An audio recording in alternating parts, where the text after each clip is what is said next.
but let's see how it goes. So I hope that for you guys that are in the lab, I think that you're going to have the same feeling today.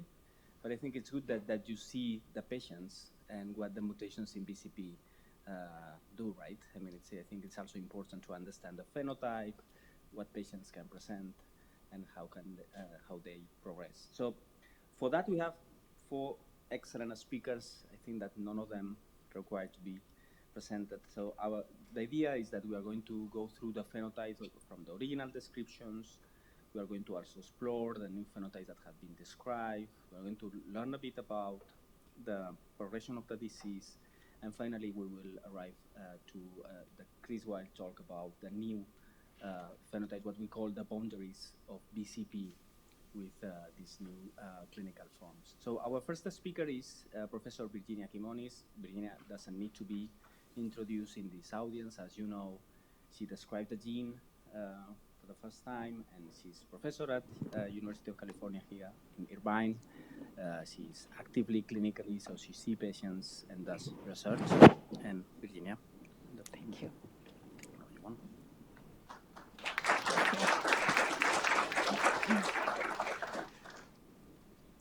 Okay.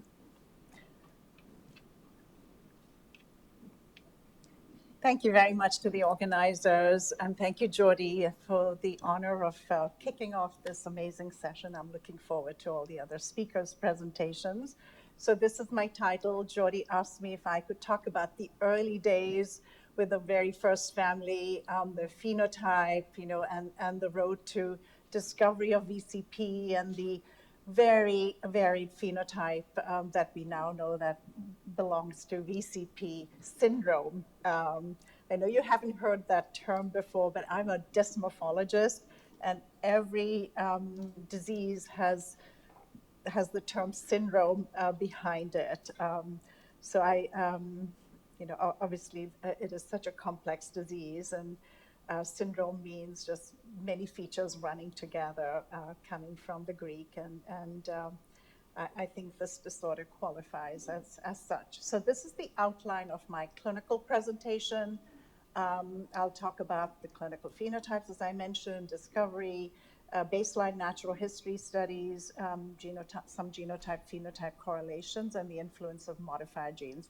I love talking about the preclinical work and the translational studies that our lab focuses on, but there's no time in this 20-minute presentation. What I can tell you is that when I first discovered this first family that I'll tell you about, nobody was interested in rare diseases. And so I was forced to set up a lab.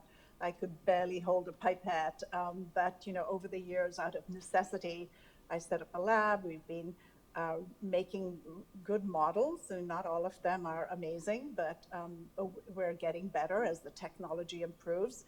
And our focus really is to find a treatment. And I've told everybody with VCP disease that I'm not retiring until there is a decent treatment for VCP disease or something that slows down the disease.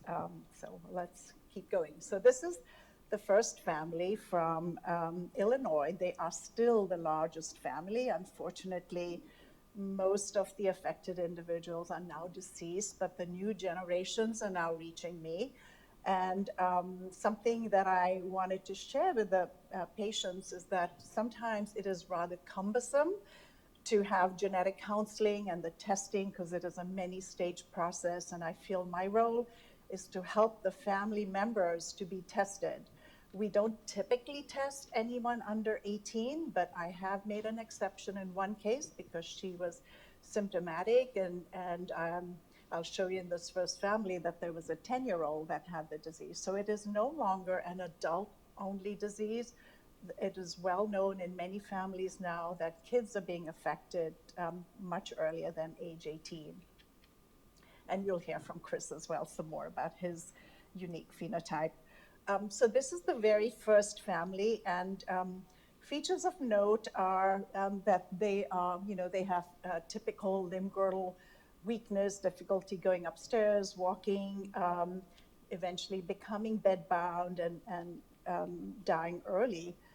What is interesting in this family is that there's a very large number of people with Paget, 9 out of 11, and this is something that we want to do some more work and see if the incidence is reducing in different in later generations, and that may be the influence of measles vaccine. Who knows? We touched upon that yesterday, but also better nutrition, perhaps, or other factors. I think that was all I wanted to talk about that slide. And then this is a slide of the biochemical studies. So you can see that several of them had sky-high alkaline phosphatase levels and bone-specific and osteocalcin, which we stopped doing because it was so expensive. And then CPK basically was normal or high normal, except for this gentleman, for some reason, had a very high CPK level. So one thing also to note is that one individual who went to see Dr. Delacus at the NIH and took members of his family with him was told by Dr. Delacus that he had vacuolar myopathy. And I wish I had paid attention to that because we could have found the gene maybe some years earlier. But everybody else was diagnosed as limb-girdle muscular dystrophy. And so in this first family, because they are so large, we were able to exclude all the different limb-girdle loci, and you know that there are so many of them, and even more since we studied this original family, and all of the loci were excluded. Also, I want to mention that there were several individuals who had definite cardiomyopathy, and we also excluded those loci. So it was an unknown. We had no idea how we were going to find this gene because we just had this one family initially. And then I recruited 3 others, and I put in a proposal to Marshfield. They had money from NHLBI, National Heart Lung, to do linkage analysis. They took our proposal, and in this one family, we were able to find the locus anyway. So this is what the haplotype looks like. This, the gene was located on chromosome 9. I know the young folks here have no idea what linkage is because you can just sequence the whole genome in 48 hours. But this is what linkage is. You need a LOD score of greater than 3, which means that the chance of seeing this result by chance, incidentally, is unlikely. And so we also did multi-point LOD score analysis, and you can see that there was a score of around 4+. So we knew that the gene was here. However, it was in this desert region in the centromere where there were no crossovers, and we had no chance. In those days, it was a very, very slow process sequencing genes. And so I scoured the whole country, east to west, north to south, to try and find more families. And we found 9 other families. We found 4 initially, which I wrote up in a paper. And then these were 9 other families. And we were able, in family 5, to reduce the locus to this. It's still, in those days, it was a lot of genes that we had to sequence. So I called upon my colleagues, Dr. Darvish and Dr. Michael White from St. Louis, and they helped me sequence the genes. And I was very lucky that our lab actually found VCP. So Giles Watts was my postdoc at the time. And you can see, you've heard a lot about the gene now, that most of the mutations are in this N-terminal domain. We know that VCP is a very complex protein. It does a lot of things. It also is a very prevalent protein in our cells. I heard maybe 2% of the total protein is VCP, and it has many parts of it that does has different functions, and it does lots of has different ways of handling misfolded proteins. Our lab has focused mainly on autophagy. We're getting interested in the lysosome, and a little bit of the mitochondrial function that we've studied, but there's still so much work that needs to be done. So this is the most important phenotype, and our lab has focused on this just because this is what's making the patients deteriorate. It's most prevalent, as I mentioned, and if we address this, we will help 90% of the patients.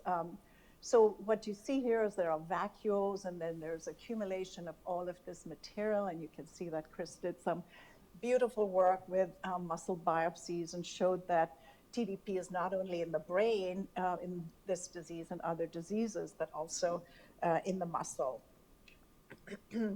And Paget disease is typically in half the patients, and it's something that has been very neglected in this disease.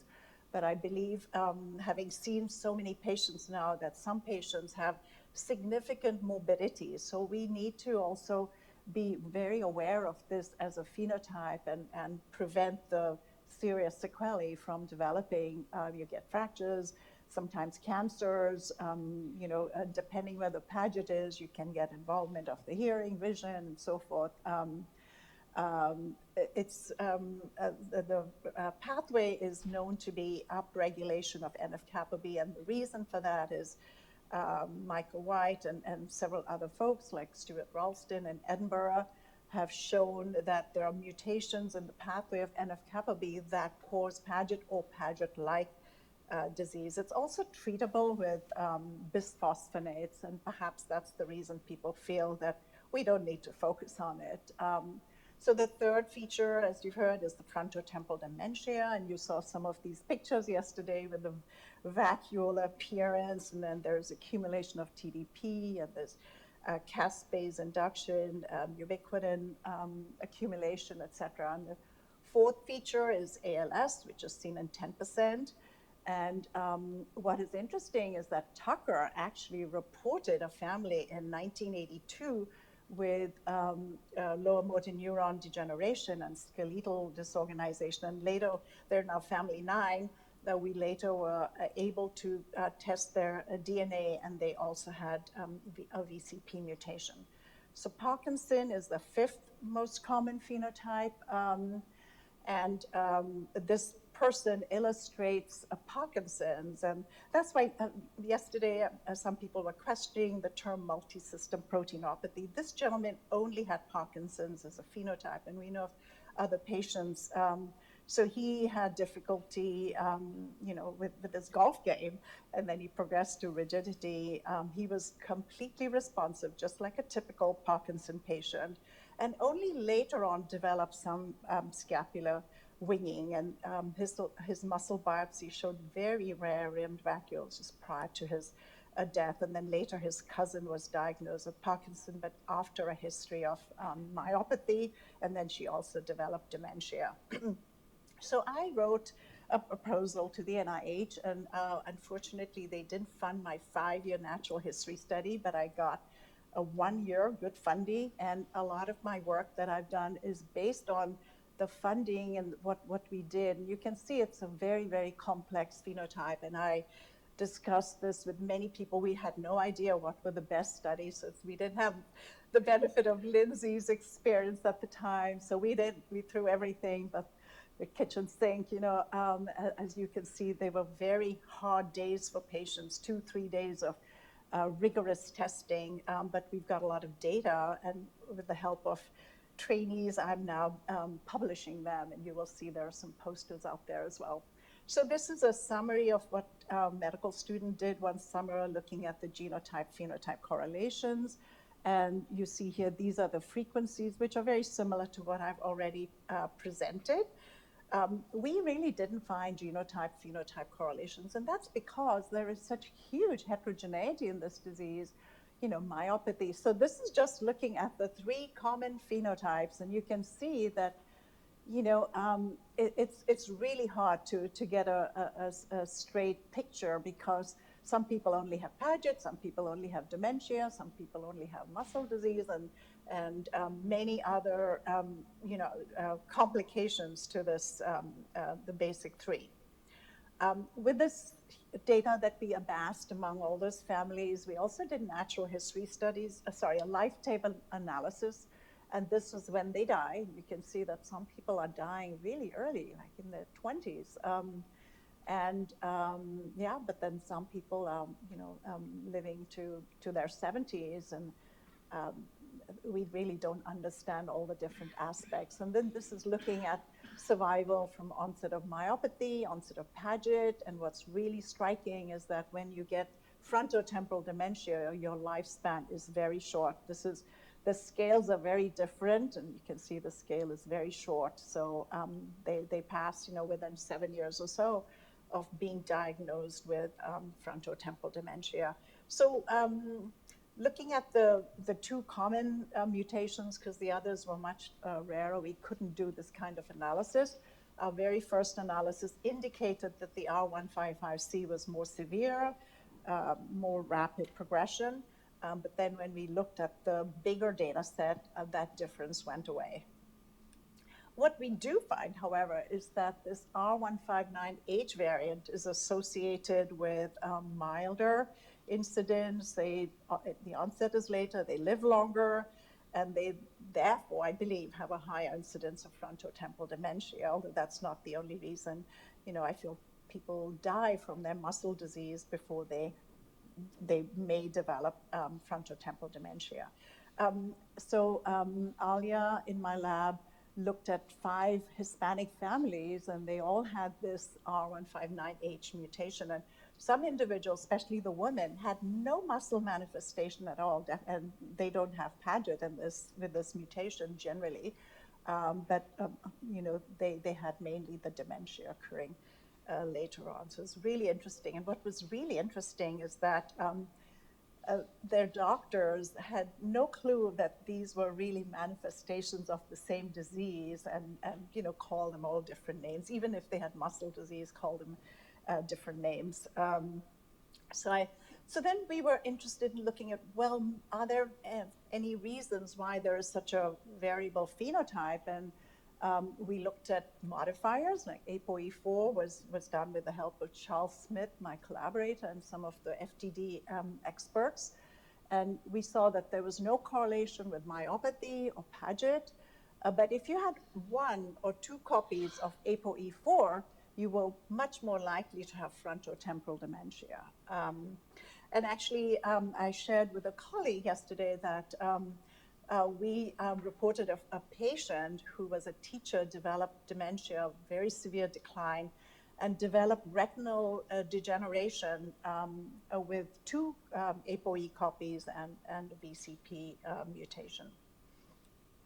So looking at other modifiers that are altering this phenotype, we wrote this paper. It was Dr. Campolini and Kirby have a patient with ataxia and Parkinsonism, and they discovered that this patient had a VCP mutation, but also had a long normal repeat in the SCA2 allele, which was altering the phenotype and resulting in ataxia. Ataxia is not a feature that I have seen generally in patients. So if there is anything unique, I believe patients should have panel or whole exome or whole genome sequencing to try and find modifier alleles.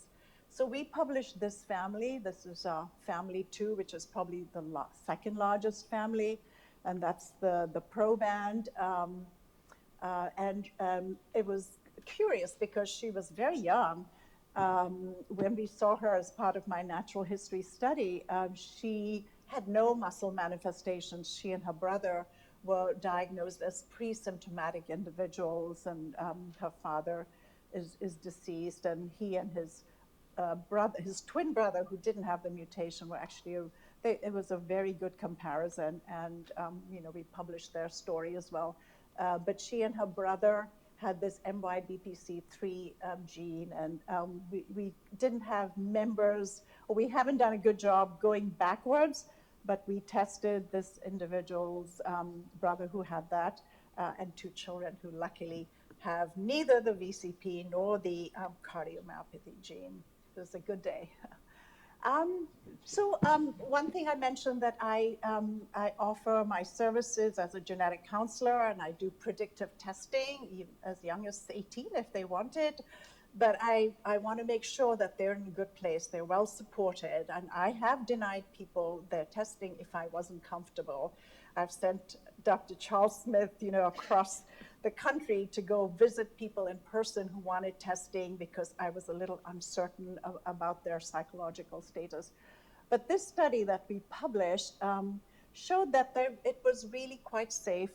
Individuals after let's see if I can understand this. So after being told the result, how many had anxiety, yes was no, no was, so a high number of people did not have anxiety or depression after being informed about their results, the pre-symptomatic individuals. And it was a decent number. We had 19 people, and I still continue doing this work, not as part of a grant, but just my clinical contribution to families.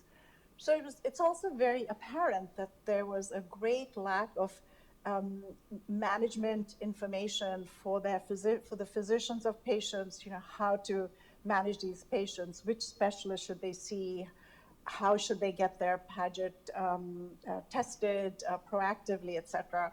And so with the help of Cure VCP, about 50 experts across the globe actually got together, met regularly, and came up with guidelines, which were then published in this very lovely paper that now the patients have a QR code and they can just take the card with this QR code and pull up the entire article, and that has been, I hope it's been very helpful. That maybe that's a study that needs to be done, how much it is impacting their care. So I mentioned the 1-year funding that I have, and with the help of a little bit of funding from the Cure VCP, we have continued to do clinical work, and these are some of the projects. There are some posters out there that if you haven't seen, it would be lovely to have you go visit.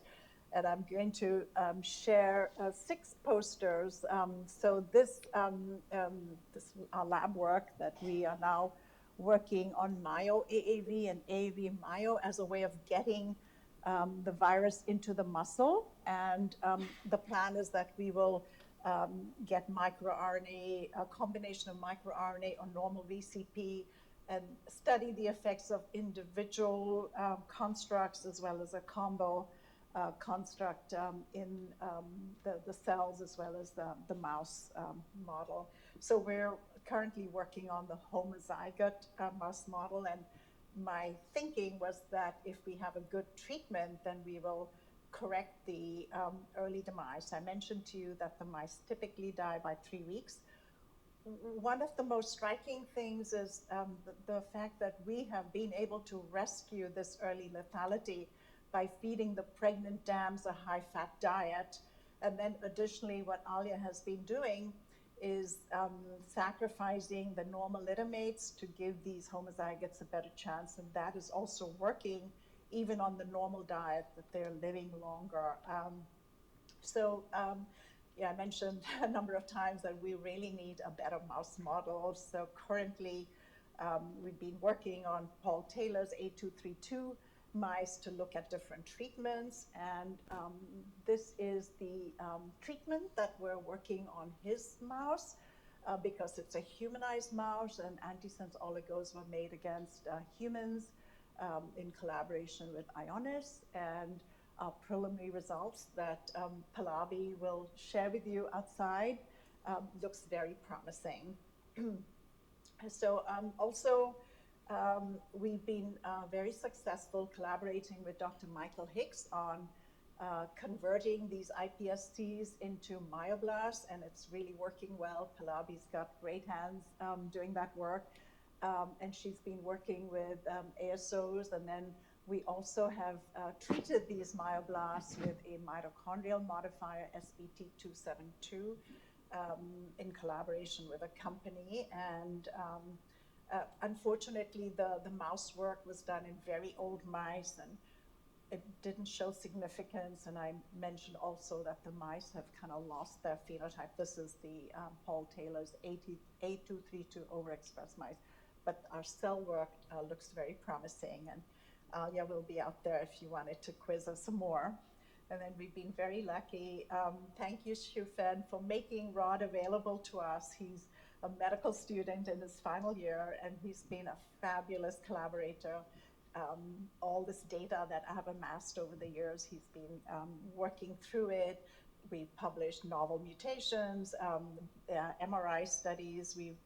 It's still not been accepted yet, but he just got this paper accepted looking at bone scan findings. And what was interesting is that individuals pre-symptomatically, or people who didn't know that they had Paget, by doing bone scans, we were able to identify Paget in them. So he'll tell you more about his poster out there. And then with the collaboration of Cure VCP, patients have been encouraged, and they really are encouraged to enter their data every single year so you can get progression data.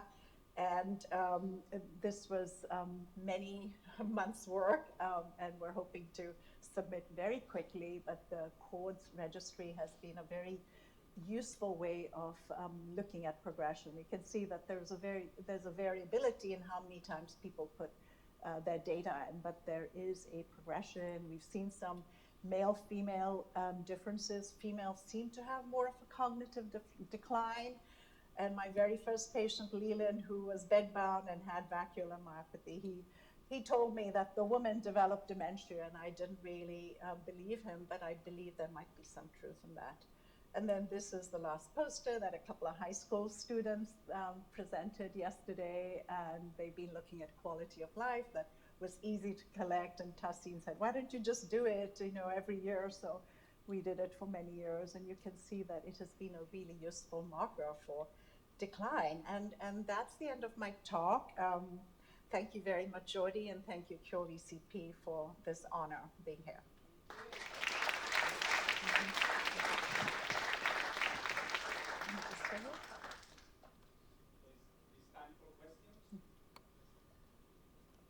Yes. Yes, and very nice talk. And we know that there are so many mutations in VCPs that links to myopathy, and I'm just curious why there's no mutations found in any of the cofactors. I believe there are, and Chris may speak to that, right, Chris? Cofactor mutations causing myopathy? So there's no cofactors that come. So whenever we think of the cofactors, we're thinking of, specifically UFD1, all those. So none of those have been associated. PLAA, which is UFD3, loss of PLAA actually causes an infantile onset neuronal ceroid lipofuscinosis. So it causes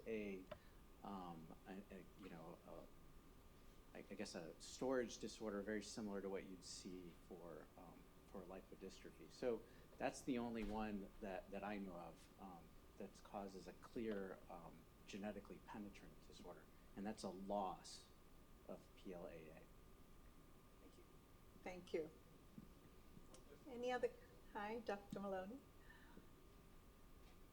Thank you for the nice overview, Virginia.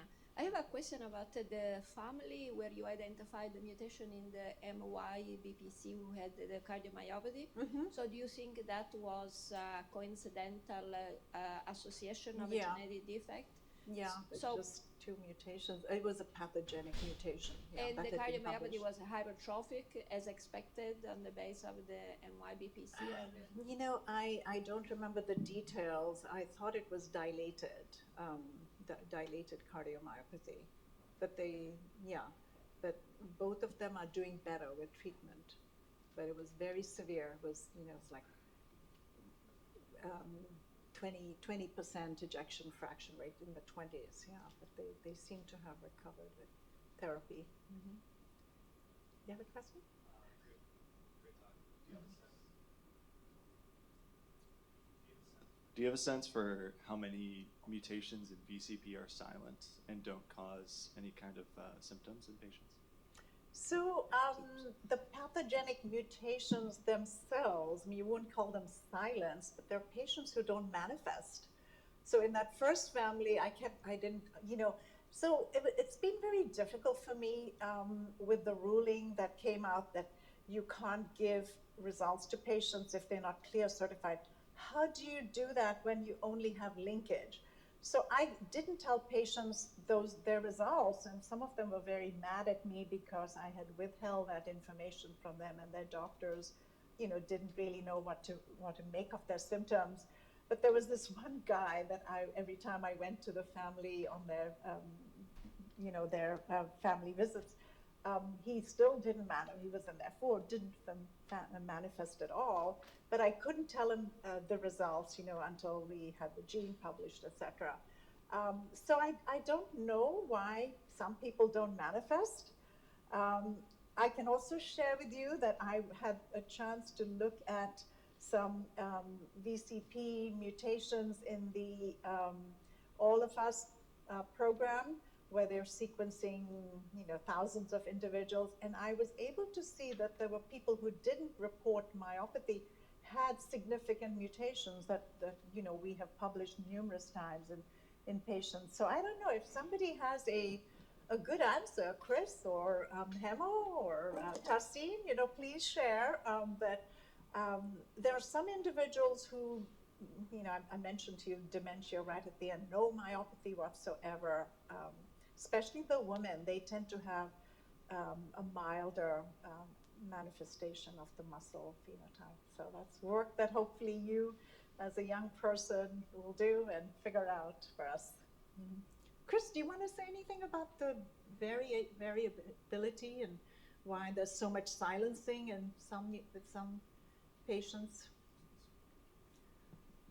So I want to make sure I understand your question. I think your question was, what is the genetic variation that we see in normal VCP? And is there mutations in VCP that don't cause disease? Yeah, that was my initial question. Okay. But I think her answer is also political, so now I'd like to Okay. So how many of these pathogenic mutations don't cause disease? Yeah, so I think to start with first, we should, for people that aren't human geneticists, we all have about 200 to 300 missense mutations in disease-causing genes, but we don't all have disease, okay? So there are thousands of mutations in public databases of 60,000 genomes. There are many different mutations that aren't disease-causing. And so that's actually where it's very challenging. Whenever we do sequencing, we find variations that might be unique to you, and if they're unique to you, they might be unique to your family, but you guys don't have any disease. And so those we would call non-pathogenic. And so there's many of those. And so the question of penetrance, which I think was the second kind of question, I don't think we know fully the penetrance of many of these disorders. So there probably are mutations. We don't often sequence unaffected people and families. And so we just don't do that. And so I don't know if somebody is, manifesting. I have many people that got sequenced for other reasons and don't manifest, and we just monitor them on a monthly, or not a monthly, a yearly basis. But I agree with Chris' comment, but I can say that at least in our experience, we do quite a bit of sequencing for genes causative of myopathies, and VCP is always part of that group of genes. We don't see many so-called variant of unknown significance in the US. Yeah. That's what I was going to say, actually. I think it's very well conserved gene across the species, and yeah, I don't see, at least they don't report it. So that's only reporting rare, non-report. So there are common variants, and so there is lots of variation in VCP, but those are common variants. But compared to other genes, VCP does have a very low burden on the population, right? So if you go into those like XACT or NOMAD, where they're just sequencing people, tens of thousands, VCP is relatively intolerant to mutations. Yes. Relatively, I'll say. I would agree with that, yeah. Any other questions? Thank you wait, so actually, much. that's a true statement. So constraint-wise, you can actually look. So we all have variation in our genome. It might be a synonymous mutation, and so you can actually define constraint versus how many predicted synonymous mutations you'd have, which don't change the amino acid, versus how many change it. And so it's a very intolerant gene to mutations. But are there mutations out there that are, quote, silent? Absolutely many. But it's a very intolerant gene, yeah. And it's also very intolerant to loss of function. There are not many loss of function variants out there. Thank you. It's So good discussion. we need to move on. Thank Do have you. Another question? No? Okay.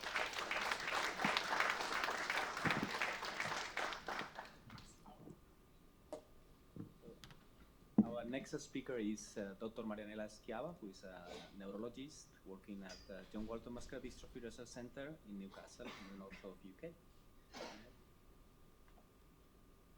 Good morning, everybody.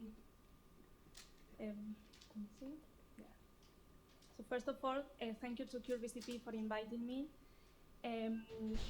So today I'm going to present the results of a retrospective study that we have been doing with a huge effort with collaborators throughout the world.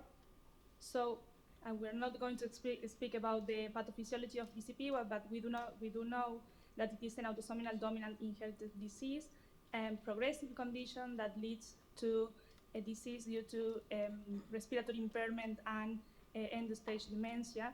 And being a rare disease, we need to collect large number of patient data from them in order to obtain robust information. So with that aim, in 2020, we started this initiative, the VCP International Study Group, in which we contacted clinicians throughout the world. So far, more than 100 clinicians are collaborating from 52 centers in 24 countries. And we collected here only data from adult patients with VCP. And the study obtained IRB approval.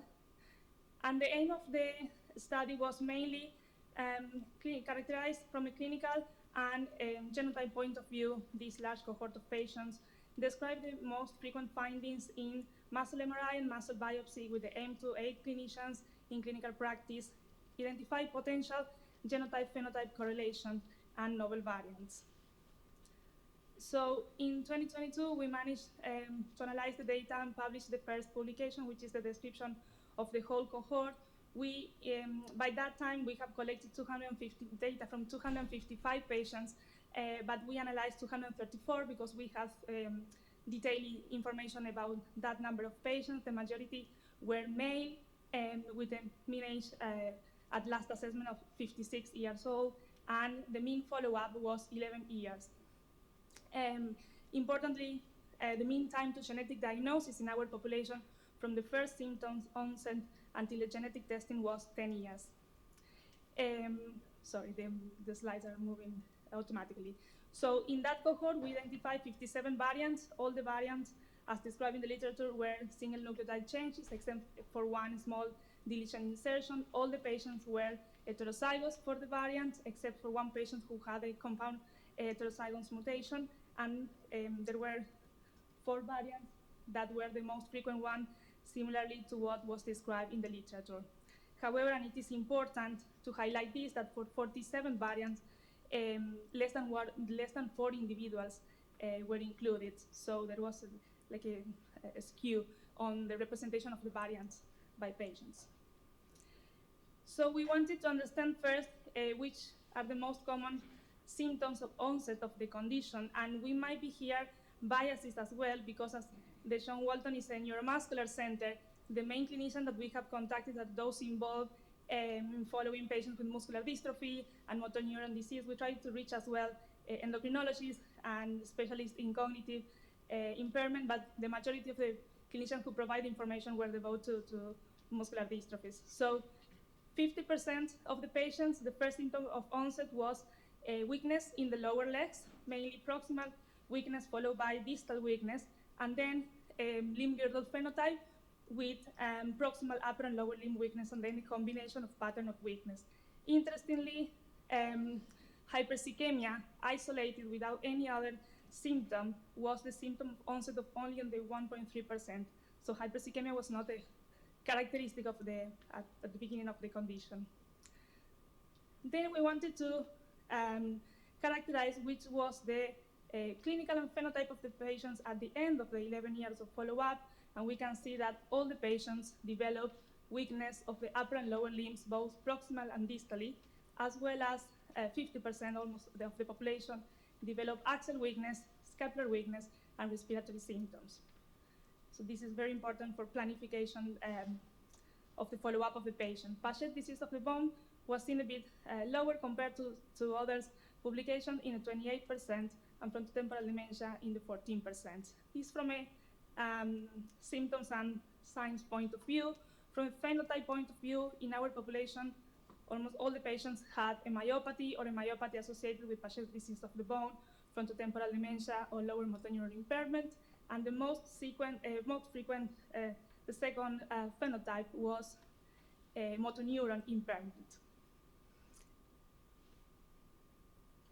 So then we do not know which is the rate of progression of the condition, so we wanted to understand when each symptom started throughout the history of each patient. So, of course, muscle weakness presented since the beginning of the condition and within the first 5 years, but we also see that when the patient associated motor neuron symptoms, either upper or lower motor neurons, they will present as well within the first 5 years of symptom onset. And by 10 years of symptom onset, almost all the patients have developed the rest of the symptoms, such as cognitive impairment, bulbar impairment, the respiratory, and the axial weakness. So this is telling us that compared to other genetic neuromuscular condition, and especially with other muscular dystrophy, this is quite a rapid condition.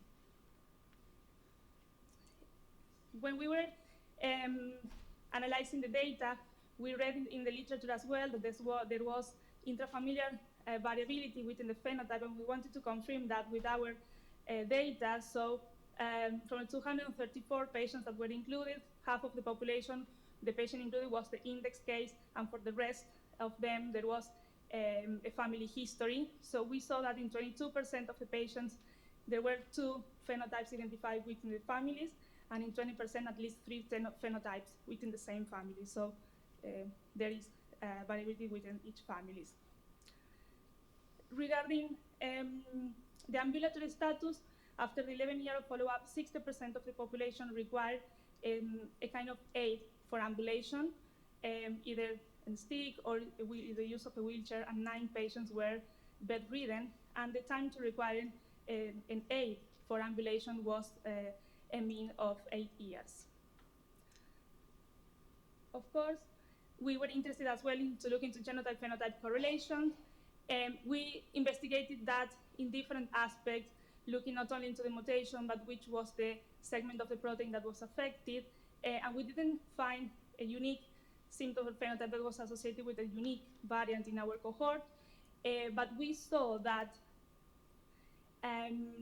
the second most frequent variant, so R155-16, had a higher frequency of distal upper limb weakness, axial weakness, scapular weakness, and mixed cognitive impairment compared to 155 arginine. The 2 most frequent variants had a lower age of onset compared to the rest of the variants, but there was no differences in the mean age of onset within them, but they had a lower age of onset. And they tend to have as well an earlier age onset of the respiratory impairment and the impairment of the ambulation. However, it was not statistically significant. Right, so then we wanted to understand if there was a clinical symptoms that could aid us in clinical practice to predict outcomes such as death and losing ambulation. So we did a univariate and multivariate analysis to identify which clinical variables were associated with those outcomes. And then we put the variables that were significant into a multivariate analysis. And so we were able to identify that the only clinical variable that was associated with the outcome of ambulation, of being full-time wheelchair user or confined to bed, was the presence also of a low respiratory function, below 50%, and a low respiratory function was associated as well, especially those below 50%, with death. And in the multivariate analysis, both the respiratory impairment and FDT, as already reported as well, was associated with death. So in summary of this first part, like the clinical part of the study, so when we are facing in clinic a patient with which suspected can have a muscular dystrophy, especially a limb-girdle muscular dystrophy, the early presence of motor neuron symptoms should raise us or make us suspect about VCP. The variant 155H and C have an earlier age of onset compared to the other conditions, and 155C has a more impairment of distal upper limb and axial weakness. And we need to monitor in clinic the presence of the respiratory impairment and FDT, because that will help us the discussion with the patients about the progression of the condition. Right. So from the 234 patients, then we managed to collect muscle MRI images of 71 of them. All of them were symptomatic, except for one patient who was an asymptomatic carrier. The mean time from the symptoms onset to the MRI was 7 years, and the 75% of the patients had an isolated myopathy, and the 25% a combination with the motor neuron disease. So we were able to identify some findings that are suggestive of the condition, although no pathognomonic of the condition. So first of all, we can see here which we call fat pockets, which are these asymmetric patches, fat replacement of the muscle. Then if we look at the muscle, especially the gluteal muscle, the muscles of the thigh, the vastus, and as well in the lower legs, the tibialis anteriors, we can see this longitudinal disposition of the fat replacement. That was very frequent within the muscle biopsies as well, the muscle MRIs, apologies. Then we saw that there is, in clinic, these patients can present with asymmetry, and we saw that as well in the muscle MRI. So, if, for example, if we compare here the vastus from one side to the other, we can see that there is an asymmetry in the fat replacement with a 2-point difference in the Mercury score. And we saw as well that there is a distal to proximal gradient of fat replacement. This in the T1 images. For those who are not familiar with MRI, in T1, the muscle should be gray, and what we see in white and bright, this is the fat replacement. In other MRI sequence, which is the STIR, we identify in hyperintensity in the subcutaneous tissue, in the fascia surrounding the muscle, and within the muscle as well, which is an indicative of muscle edema, without changes in the T1. So this can be pre-stages finding. And this is as well, highlighting the TA. And this hyperintensity in the STIR follow the same distal to proximal distribution. Right, continue with the ancillary test. We managed to obtain information about the muscle biopsy from 112 patients. First of all, so we asked clinicians to share with us images of the different stainings of the muscle biopsies, but in order, as the muscle biopsies were analyzed by different pathologists throughout the world in different times, we created a spreadsheet using the common data elements as a reference to homogenize the ways the findings were reported by the different clinicians. And so when the three muscles that were mainly biopsied in our cohort were the quadriceps, the deltoid, and the bicep brachialis. And so we saw that the main general patterns seen in the biopsy were myopathic patterns, followed by a mix of myopathic and neurogenic pattern, and then an exclusive neurogenic pattern. And these findings were regardless of which was the muscle biopsy came from which muscle, and regardless the phenotype of the patient, except for those patients who had an exclusive motor neuron disease phenotype, in which then the neurogenic pattern was the one that prevailed in the biopsies. Right, so then we wanted to identify in detail which were the main biopsies, findings in the biopsies. Many of them, of course, were already reported, but the main findings were there. Fiber atrophy and abnormalities in the fiber type, as well as primer vacuoles and presence of protein aggregates, and an increase in the endomysial connective tissue. However, and it's important to know that 30% of the patients didn't have Rimmer backwards, and 50% of the patients didn't have protein aggregates. So regarding the fiber type abnormality, the most frequent finding was a prevalence of type 1 fiber, and regarding the protein aggregates in our cohort, the main protein aggregates were isolated VCP or P62, and 10% of the patients had a combination of protein aggregates. So we didn't see significant differences in the frequency of the findings by which was the muscle that was biopsied, or the time to the biopsy from symptoms onset, or by genotype. So it seems that the findings in the muscle biopsy are quite consistent throughout the variants and throughout the progression of the condition. And finally, so this is the last manuscript that we were able to do using this data. So in the cohort, we identified 19 novel variants, right? And not only we wanted to describe these novel variants, but we wanted to create a tool that is useful for clinicians in clinical practice.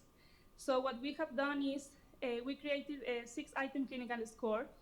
So when a clinician faces a novel variant in clinical practice until it can be labeled as pathogenic or likely pathogenic or VUS based on the ACMG criteria, the clinician in practice, they have more tools. So using all the information that I have mentioned before, the pattern of inheritance, the segregation within the family, the presence of core MSP phenotypes, and the findings in the MRI and biopsy, we create this score, which goes from 0.5 to 5.5. And in order to see which is like the cutoff that will tell us, okay, this variant can be linked to the condition, we apply the clinical score to all the rest of the variants that were identified on the trial, on the study, and then using a cutoff value, we identify that using a ROC curve, we identify that the cutoff value of 3 or above means that the variant that we have, the novel variant, could be associated with the condition. Then the novel variants were assessed as well on in silico analysis and in vitro, and all of them, except for a few of them, show that the ATPase activity of the VCP was increased. And finally, we correlate the clinical score, the in silico, and the in vitro between them, and we saw that for 12 of the 19 variants, the 3 tools agree, and in the 9 of the novel variants were labeled as deleterious and 3 as non-deleterious. For 5 variants, 1 of the tools disagree, in which the conclusion of the variant was, but what is important is that of the 19 variants, for only 2 variants, the clinical score disagree with the enzymatic test. So it seems that could be a potential tool.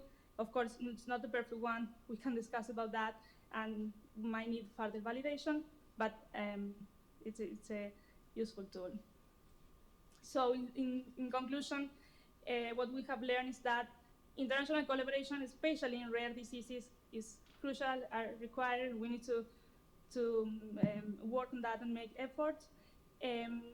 Despite that, the point that there are no strong genotype-phenotype correlations might indicate that potentially in future clinical trials, we can gather all the patients as a single genotype, and we might need to look to other aspects of the condition to choose the patients that are going to be enrolled in the trials. However, the heterogeneous phenotype of the condition implies that it can be a challenge when designing the outcome measure to assess the progression of the condition. Despite Rimmer backwards and protein aggregates were very well described, some patients do not have these findings in the muscle biopsy, and we should not rule out the condition. And again, we need to more collaborative work to continue to validate novel biomarkers of the condition. So finally, I would like to take just a few seconds to thank to all the families, to all the collaborators that have been working in this study and constantly sharing data amazingly, and especially to Dr. Diaz-Manera for introducing me in VCP when I started working at the show. Walton. Thank you.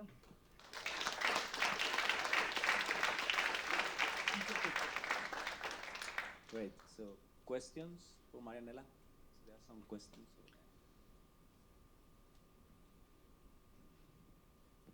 So this is just a very simple technical question, but when you say that there is a distal to proximal distribution, are you finding more of these adipocytic changes in distal muscles and less in proximal muscles, which is kind of the opposite of the way the symptoms progress? Is that correct? Yes, yes, yes, that's correct. We have seen that the fat pockets were more frequent distally than proximally. However, they were seen throughout all the lower limb weakness, but seems to be a distal to proximal progression. In fact, when we saw the paraspinal muscles, it seems to follow as well that distribution. In that lower levels of the paraspinal muscles have more? Yeah, there is more fat replacement. Interesting.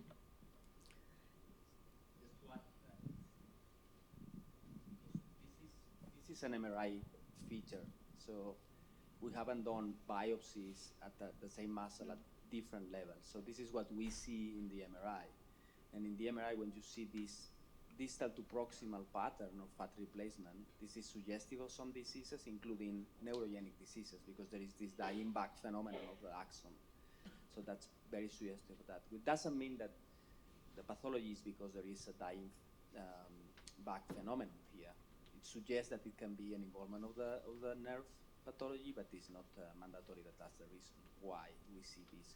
Because this can be seen in other, like inflammatory, in IBM, for example, in myositis, so not the genetic ones, the acquired ones, they can also have this and other diseases. It's not a specific of VCP. I think that there is a question there.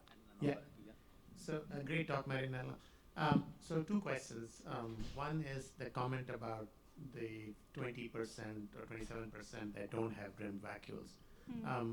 At least from the Pompe experience, we know that you may not always see changes, and sometimes you have to use immunostains such as LC3 to show that they may be what we would be equivalent of a vacuolar change or rim vacuolar change as well. Did any of these biopsies have special immunostains beyond P62 or Right, VCP? yes. So we asked the clinician to tell us specifically which immunohistochemistry they have done to see which, because that can lead to differences in the frequency of which protein aggregates we see, and as well as the other findings. And in general, they have done all the general stainings, but not all of them have done immunohistochemistry. For example, TDP-43 is not usually staining in the muscle biopsy, and from all the 112 biopsies, only 2 had positive in TDP-43, but this is more because it is not looked for rather than it is absent, maybe. And perhaps as a consensus guidelines, we may suggest additional immunostaining for future biopsies and stuff like that. My second question was related to have people done longitudinal MRIs and see what the rate of progression is in terms of fat replacement, and is there a prominent stir signal in these images? So all of these results that I showed about the MRI, so this is retrospectively collected. So usually the patient had only one MRI around the time of diagnosis, but we do not have longitudinal MRI results. Justine asked my question, sorry, can you hear me? About the muscle. I was curious whether each individual center had done their own analysis. So now I know, but my next question was, are the samples stored in a way that you can do more studies now with it? You know, mRNA, proteomics, I don't know. There's That's so a many very good things, question. single cell, RNA-seq, you know, all these things now that we can do. So, we should contact the collaborators and ask if they have, I suppose they will have the muscles stored to move forward and do other stainings and characterize it better. Yeah, we need to ask them. There is not a biobank with all these samples, so samples are stored at the local hospital, so it will vary a lot depending on the hospital. Yeah. One comment, Margarita, I think there is another comment there. No, go ahead. I can hear you, yeah. Okay. So great talk. I might have missed that, but in the later part you mentioned there is in silico analysis. Yes. So could you explain a little bit more what is done in silico there? Right, so I'm not a geneticist. For that, we work with the geneticists at the Sean Walton, but for the novel variants, we tested the 19 novel variants using 3 in silico analysis to see whether the novel variants were labeled as potential deleterious or non-deleterious based on the 3 in silico analysis. And using the 3, when there was consensus for more than 2, we label it as deleterious or not deleterious. To then for us to then be able to compare with the results of the clinical and the enzymatic test. Okay, but so you don't know what measures they use in the test? These are tools. These are tools that the geneticists use to check if a variant can be or not pathogenic based on the information that has been collected. So, for example, they check if this variant has been reported in the normal population, how frequent it is, or it has been reported in another patient, etc. So they contain that information and check for that. And they give you a score. Sounds good. Thank you. Margarita, please. Curious if any of the patient who had decreased ATPase activity of the variant had a muscle biopsy with vacuoles.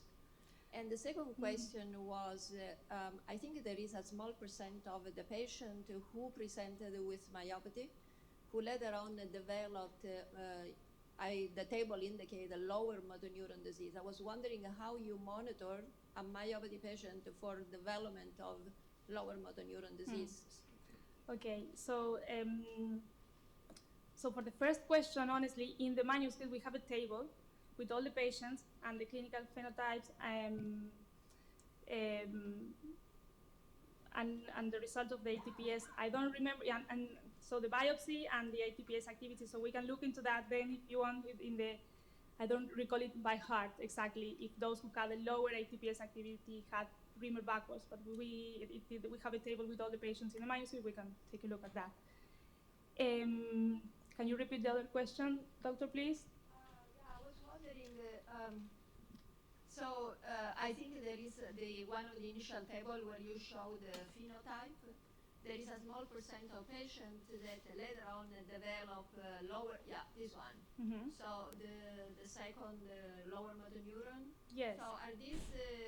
Maybe I misunderstood. So are these patients presenting with lower motor neuron disease? No. Or is a patient with myopathy developing later on motor neuron These disease? are patients with myopathy. So the graph, the horizontal bars are the line that you have between the two colors is the median. Then we have the first and the second and the third interquartile, and the horizontal thin line is the minimum and the maximum. So these are the mean time from disease onset when they have developed these symptoms, but as I mentioned, all our patients started with muscle weakness and then developed the lower motor neuron signs. Okay, so I guess I understood correctly. So how do you assess so at which point do you decide that this patient with myopathy now has also lower motor neuron disease? So we have asked, as we wanted to assess the disease progression, we asked the clinician to tell us which was the age when the patient started with a long list of symptoms. So this is retrospective. This was the way that we had to collect that data. So it will be doing clinical examination of the patients on routine clinical practice. No, but you can check if the patient has fasciculations, for example, or with an EMG. You can check if there are signs of denervation in these muscles. So I don't think that is incompatible. So you can have a patient with a myopathy, and in a patient with a myopathy, you start seeing that these patients develop fasciculation in a muscle.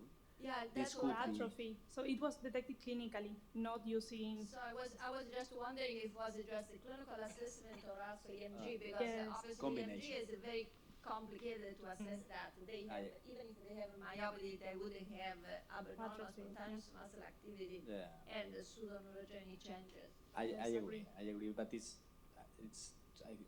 I guess it's a combination of things. So clinical data, EMG, etc.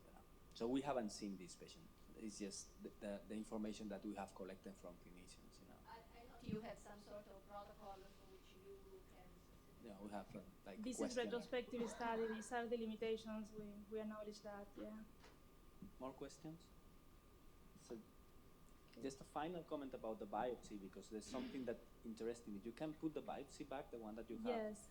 So one of the things that we have seen is that in some patients that are early in the progression of the disease, you can have a biopsy that seems to be normal, but the reality is that you look at it carefully, you can already see some regions in the biopsy where there are some atrophic fibers. So then there is a next stage, and these atrophic fibers tends to be all of them together.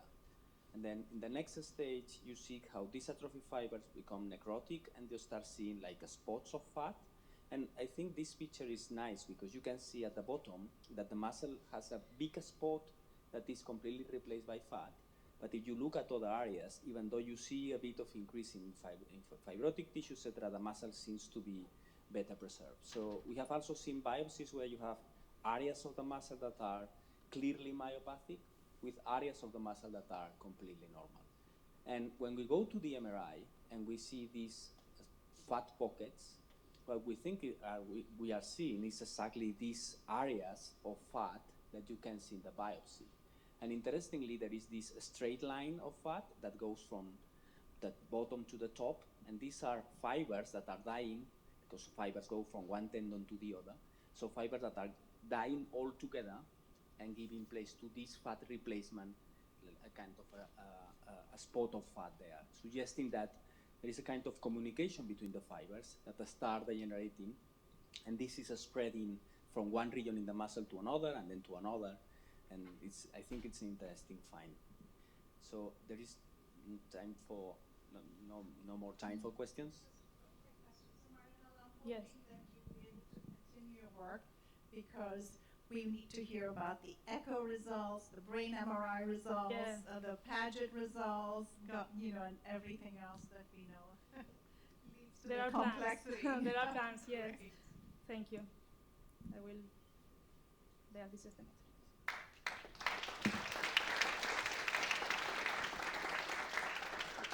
So our next speaker is Dr. Lindsay Alfano, who is a physiotherapist by training, is also a principal investigator. Is running a lot of studies characterizing disease progression in many different neuromuscular diseases. Today she's going to talk about VCP. I'm going to do Chris's slides. Oh, really? So I don't know who's next. In theory, were you, right? Okay. Okay. So Lindsay is going to talk about clinical outcomes for the follow-up of patients with VCP. Just use Chris's slides and none of it will be related. All right, well, as he's pulling up these, that's what I get for sending them so early.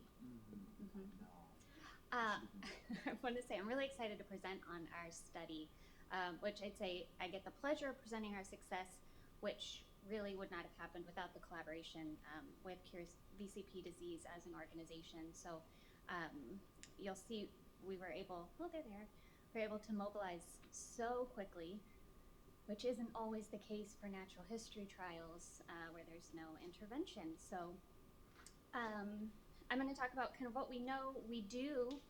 Where's our no? We are still enrolling. We enrolled a patient on Thursday, actually. So I was updating these slides at the last minute. I'm going to kind of touch on what we found cross-sectionally and a little bit of what we are finding longitudinally, but as we're still collecting this data, I'm not going to make any huge claims, but we're trying to answer as many questions as possible, knowing that natural history clinical trial readiness studies are burdensome for patients, and we're not, we don't have a treatment that can keep the engagement going. So we're trying to gather as much info as we can to understand what the natural history of these diseases is, understand what we can quantify with currently available tools rather than reinventing the wheel. We wanted to see, how what we have available, how that works in this population.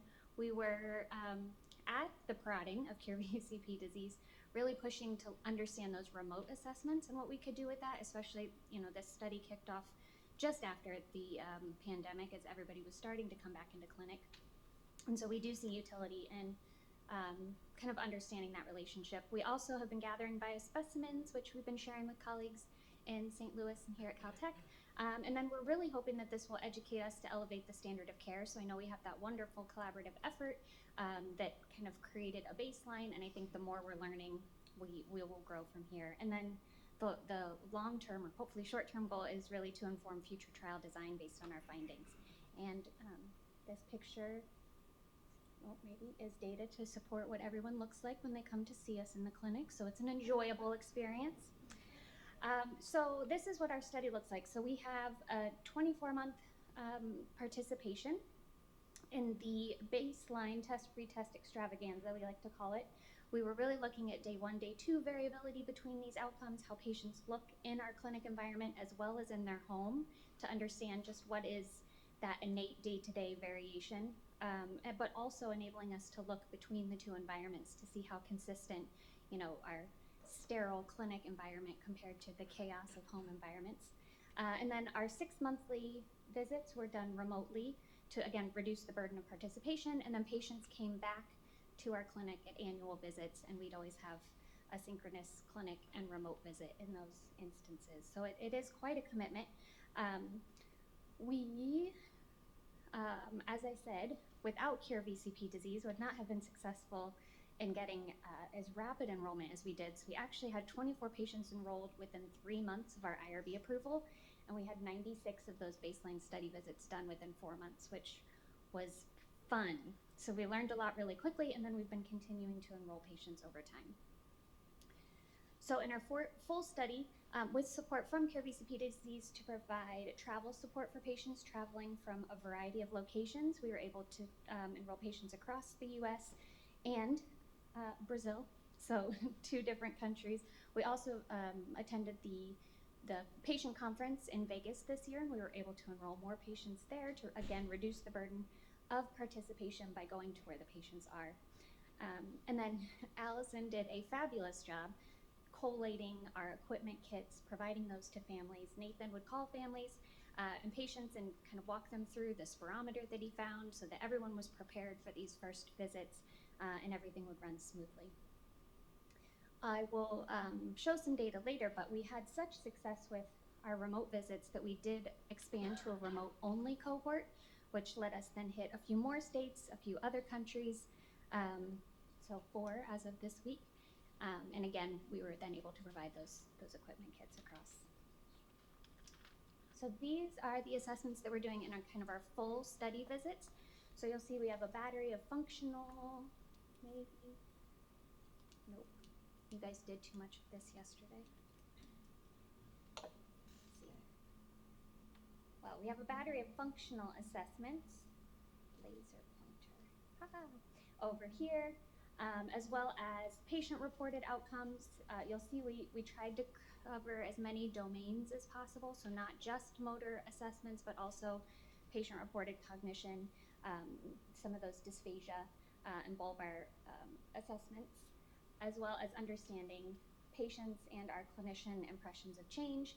And then for those coming into clinic, we also had a thorough medical history, a physical exam done by our neurologists and fellows, as well as biospecimen collection, neurocog battery, and then we did have kind of a retrospective chart review portion where we collected information about Paget's testing, diagnosis, and other system involvement.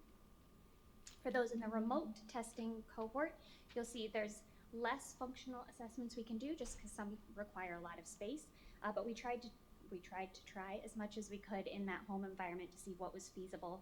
And then, of course, we can ask all those patient-reported outcomes. We have them all built in the REDCap survey that nags patients every 4 hours until they complete our survey, so we had quite the completion rate. So our natural history, here's what we had. So as of Thursday, we have 34 patients that were enrolled in our full cohort. You'll see the average age and duration of disease, as well as kind of the variants that are represented in our cohort.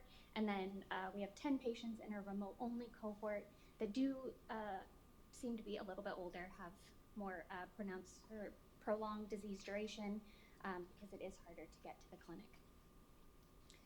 I won't spend a lot of time on this body system involvement. It's similar to what we've seen in other presentations, but it is nice to see that all of our findings are kind of coming together and we're finding similar patterns.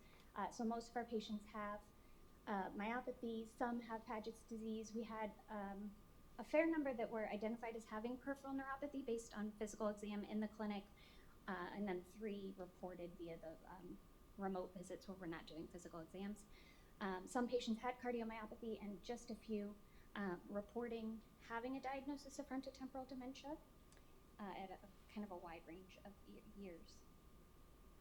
Oh, right, and interestingly about the peripheral neuropathy, many of the patients would say that, physicians had noted peripheral neuropathy, but they said it was associated with diabetes or, pre-diabetic syndromes, but only 2 of our patients were either had diabetes or diagnosed with pre-diabetes at the time of assessment. So what we're finding with our outcomes is we have really nice in our clinic environment test retest. So patients at a group level are performing pretty stably. You'll see some of the outcomes, even though at a group level we have a high ICC, there is variability in day 1, day 2, which is either due to learning. So you can see because patients are here, they're improving over time. Here they were, fatiguing over time. We know coming to a clinic environment is not your home. Patients aren't comfortable with us yet, although they're smiling by the end. And so, on day 2, they just feel more comfortable trying other things. Similarly, if you've traveled, across the US, you're exhausted. By day 2, you're feeling a little bit better.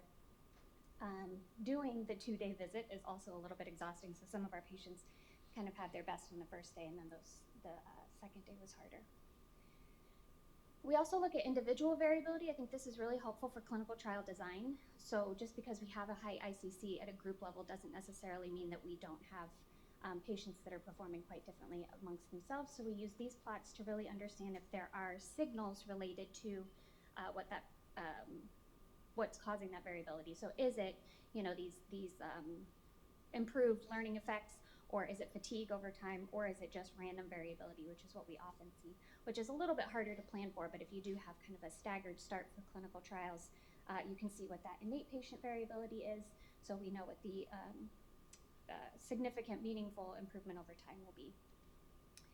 We see similar test-retest reliability in the home environment, which is great, so even though we do have family members that are helpful and animals that we get to meet that are running through patient legs while they're trying to stand on one leg, we do still have nice, consistent, and safe performance.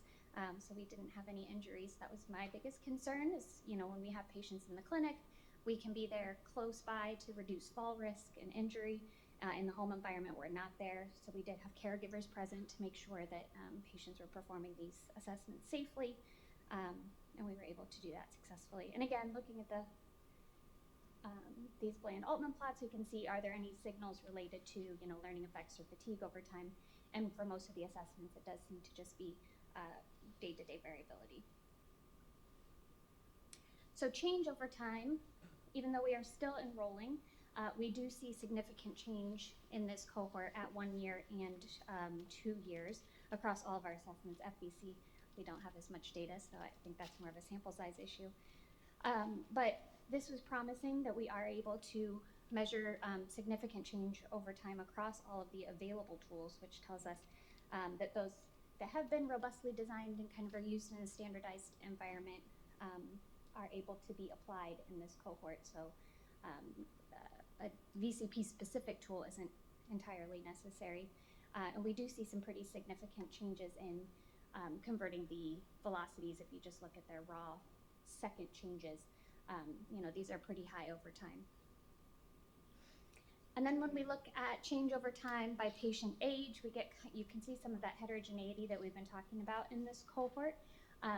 We tried to look at some variant differences. You can see those R155, whether H or C, do seem to be younger in our cohort and are presenting at that younger age compared to those at, the 93 H or C point.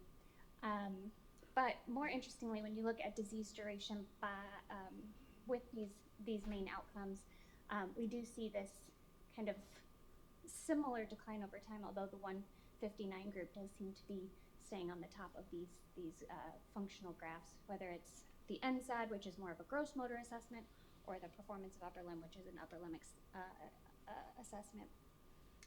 And our patients, again, at that kind of 155 point, do seem to have more upper extremity involvement earlier in disease than we see in the 159 or 93 groups. And then we do group this by genotype. And I think what's interesting is these are kind of our three front runner assessments that I think allow us to include as much of the cohort as possible when you're thinking about, including patients in trials. So the 100-meter, where patients are able to run if safe or walk, is more challenging in our cohort. The NSAD, again, like I said, is that gross motor assessment where we're looking at balance, standing, walking, stepping up on curbs, etc., is more challenging. And then we do, for some patients in the cohort, have less upper extremity involvement until kind of later in disease progression. So we do see a nice coverage where we have hard, easier, and in the middle assessments, which is nice to reduce the floor and ceiling effect and enable us to measure change over time in a trial. When comparing the clinic and home environments, like I said and alluded to, we did see such success where we had, for the most part, nice ICCs between these two environments. We expanded enrollment to just have patients in the home. However, we did learn that with some of our assessments, we see the pull, for example, so the performance of upper limb, you're asking patients to bring a cup to mouth, stack cans, write on pieces of paper, do a lot of tabletop activities. And the tabletops that we have in the clinic are specifically at the level of the belly button, very standardized. And while the equipment that they got at home was standard, the table heights are very different. So some dining room tables were much higher. And so patients were commenting, I could do this in the clinic. This was way easier than it is in home, or vice versa. So I think when you have a trial providing those standardized equipment sets are really key to reducing variability that we can, so that we know that any change we see is as a result of treatment or disease progression. But I think this is a nice example where we look at this individual variability and we have some, no key markers of learning or fatigue over time in either environment, but then the range of variability we see between environments is quite different.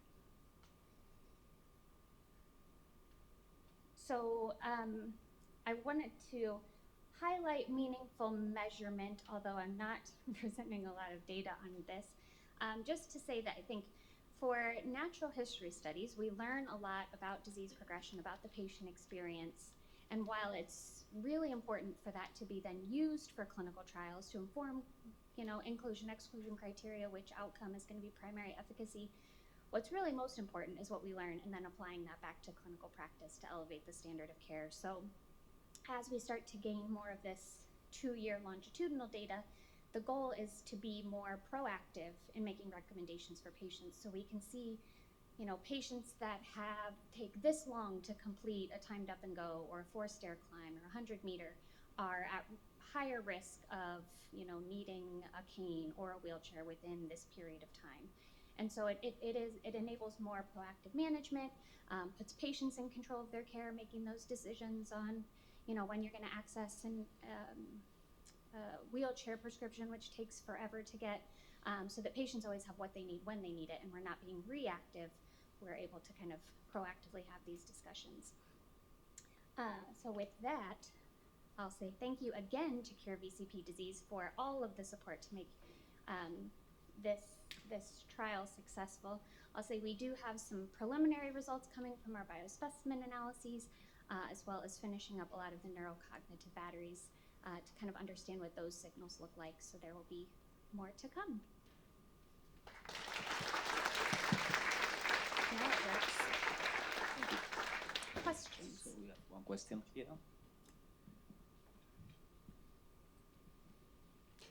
I just wanted to ask about the 100-meter. I mean, we do 6-meter walk, which is really 10 meters, but 6 meter.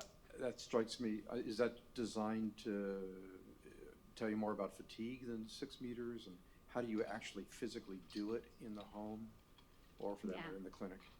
Yeah, so I could talk about walking tests for quite some time, but I will be brief. So the 6-minute walk test, I think, is designed to understand the self-selected walking speed. So patients are supposed to walk as far as they can in that period of time. The 100-meter uses the same track, so we standardize it in our practice. It's a 25-meter track. No one had 25 meters in their home, so that was an assessment we could not do. We were able to do the 10-meter, which is that shorter, here to there, as fast as you can. Why we have shifted to the 100-meter in some of our neuromuscular disorders is that we find self-selected walking speed is more variable than a test of maximal performance, so we all do better when we know there's a finish line versus that abstract keep going fast until I tell you to stop, giving those minute updates. Being at a pediatric hospital, I think we see a lot more variability in the 6-minute walk than we do in a 100-meter. And we did do a fun study where we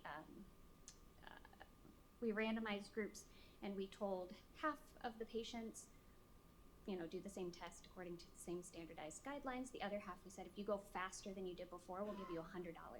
It was $50, but now, with inflation. And so we were able, within the same day, to increase children's 6-minute walk distance by an average of 41 meters. And the maximum, the one child walked 110 meters further in the same day. And now when he comes back into clinic, he still asks, can I have $50 if I go faster? I have to say, no, that was just for that study. So I think we have a lot to learn about motivation, how it impacts some of these assessments, but by understanding these variables, I think we can get to those best, most consistent, most reliable assessments. Excuse me. Other questions? Yes? I think you're pointing at me. Oh. Lindsay. Yes. Really nice talk. I think this is going to be a critical set of data for defining appropriate disease-specific outcomes for what's hopefully an upcoming clinical trial. You showed a lot of your outcome measures declined over time or got worse over time. Are you able to clearly delineate whether that's due to aging, the non-specific effects of aging, or to disease progression? Is that something worthwhile looking into?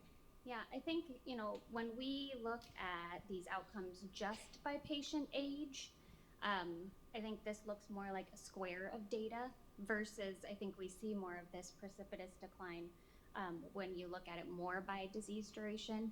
I think for a lot of these assessments, we've been developing kind of normative age BMI matched sort of curves, especially for the 100-meter, to understand what we would expect by age.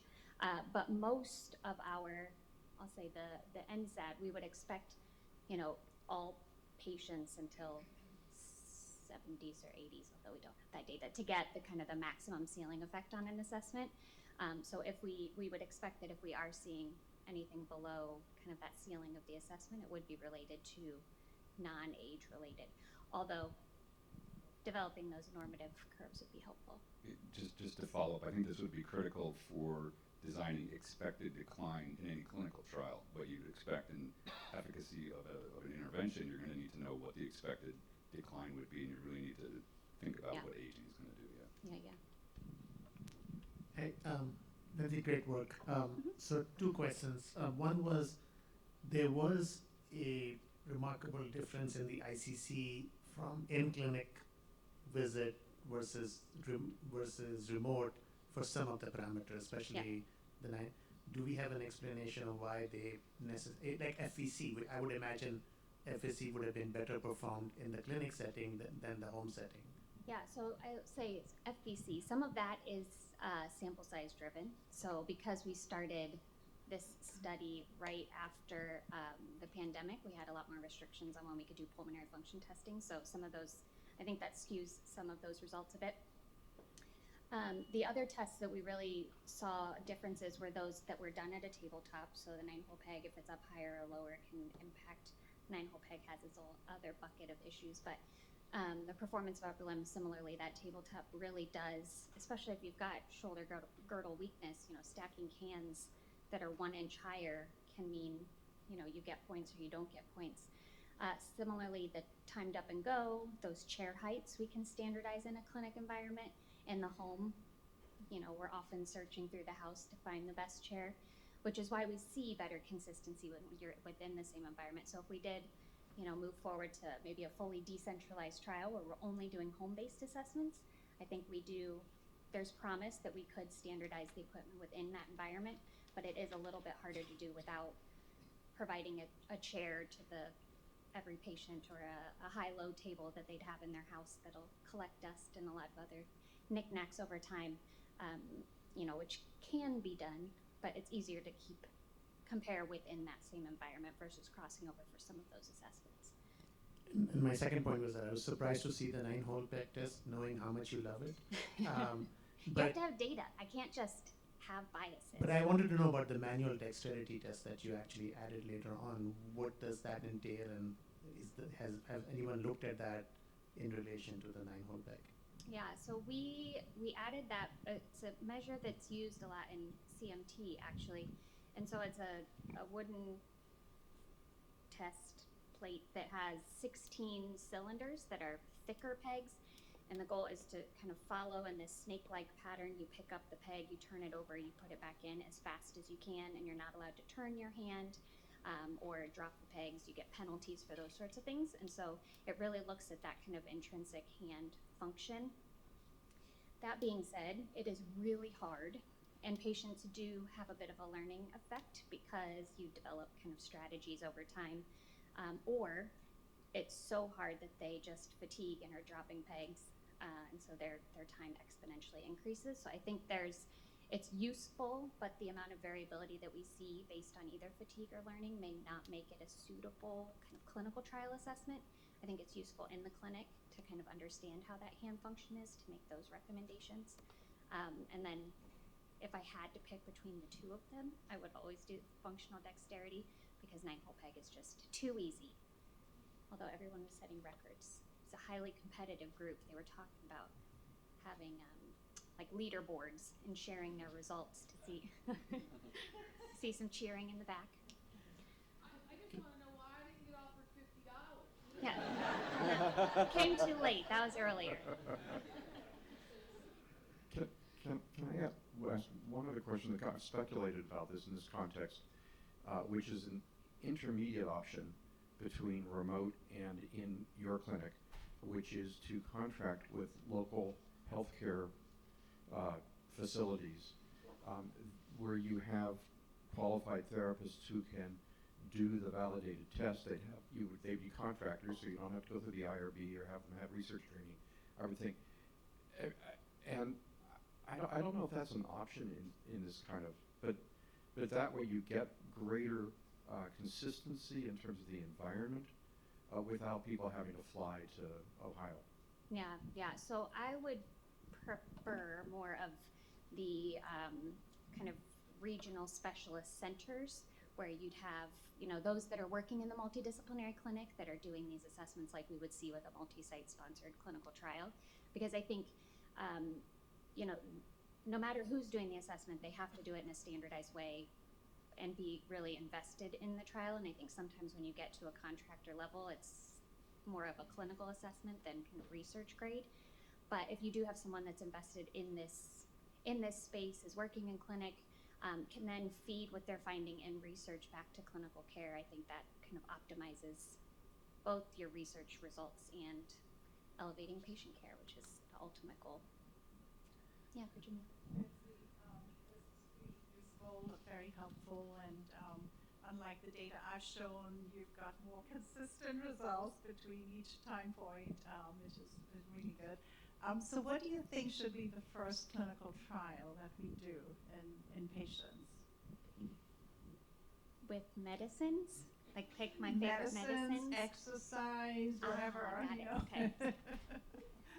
The good ones, I think should be the good ones. Yeah, no, I think all of those together. So we still have a lot to learn. We learned about, from a basic science side, all of those learnings that are coming. I think on the clinical side, we have just as much. So I don't think it's a first. I think it's all working together and coming at it from different angles so that we're continuing to understand how exercise impacts disease progression.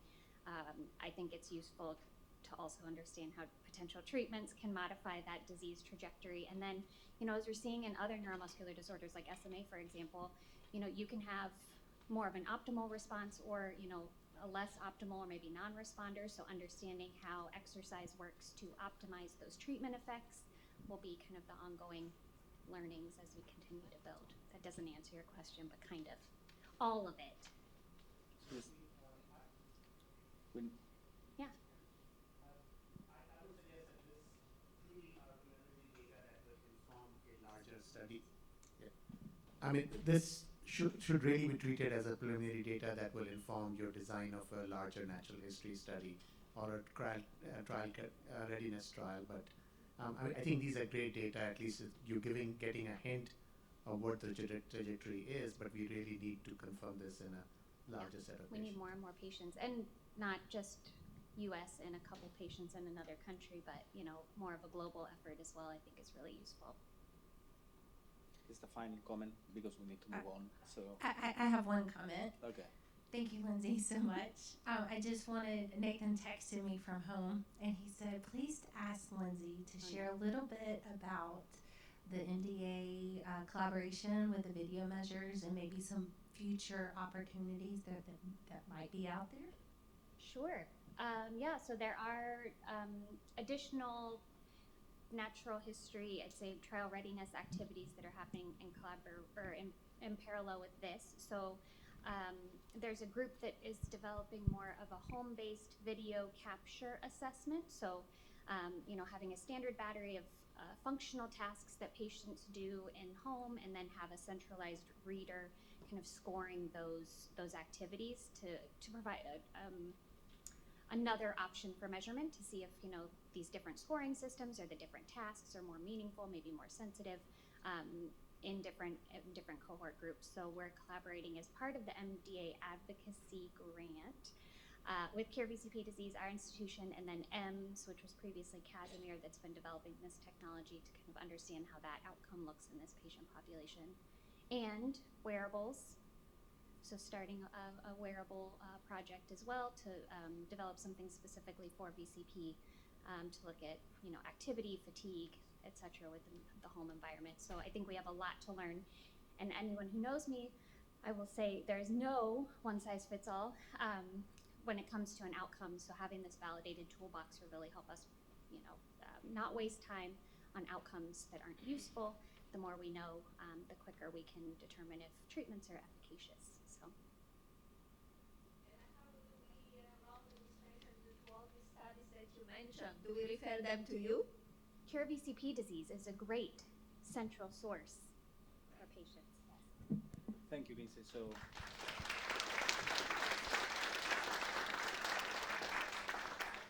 the last speaker of this session doesn't need to be introduced to this audience. It's Professor Chris Wild, who's Professor of Neurology in Washington University in St. Louis, and he's going to talk about the boundaries of the phenotype.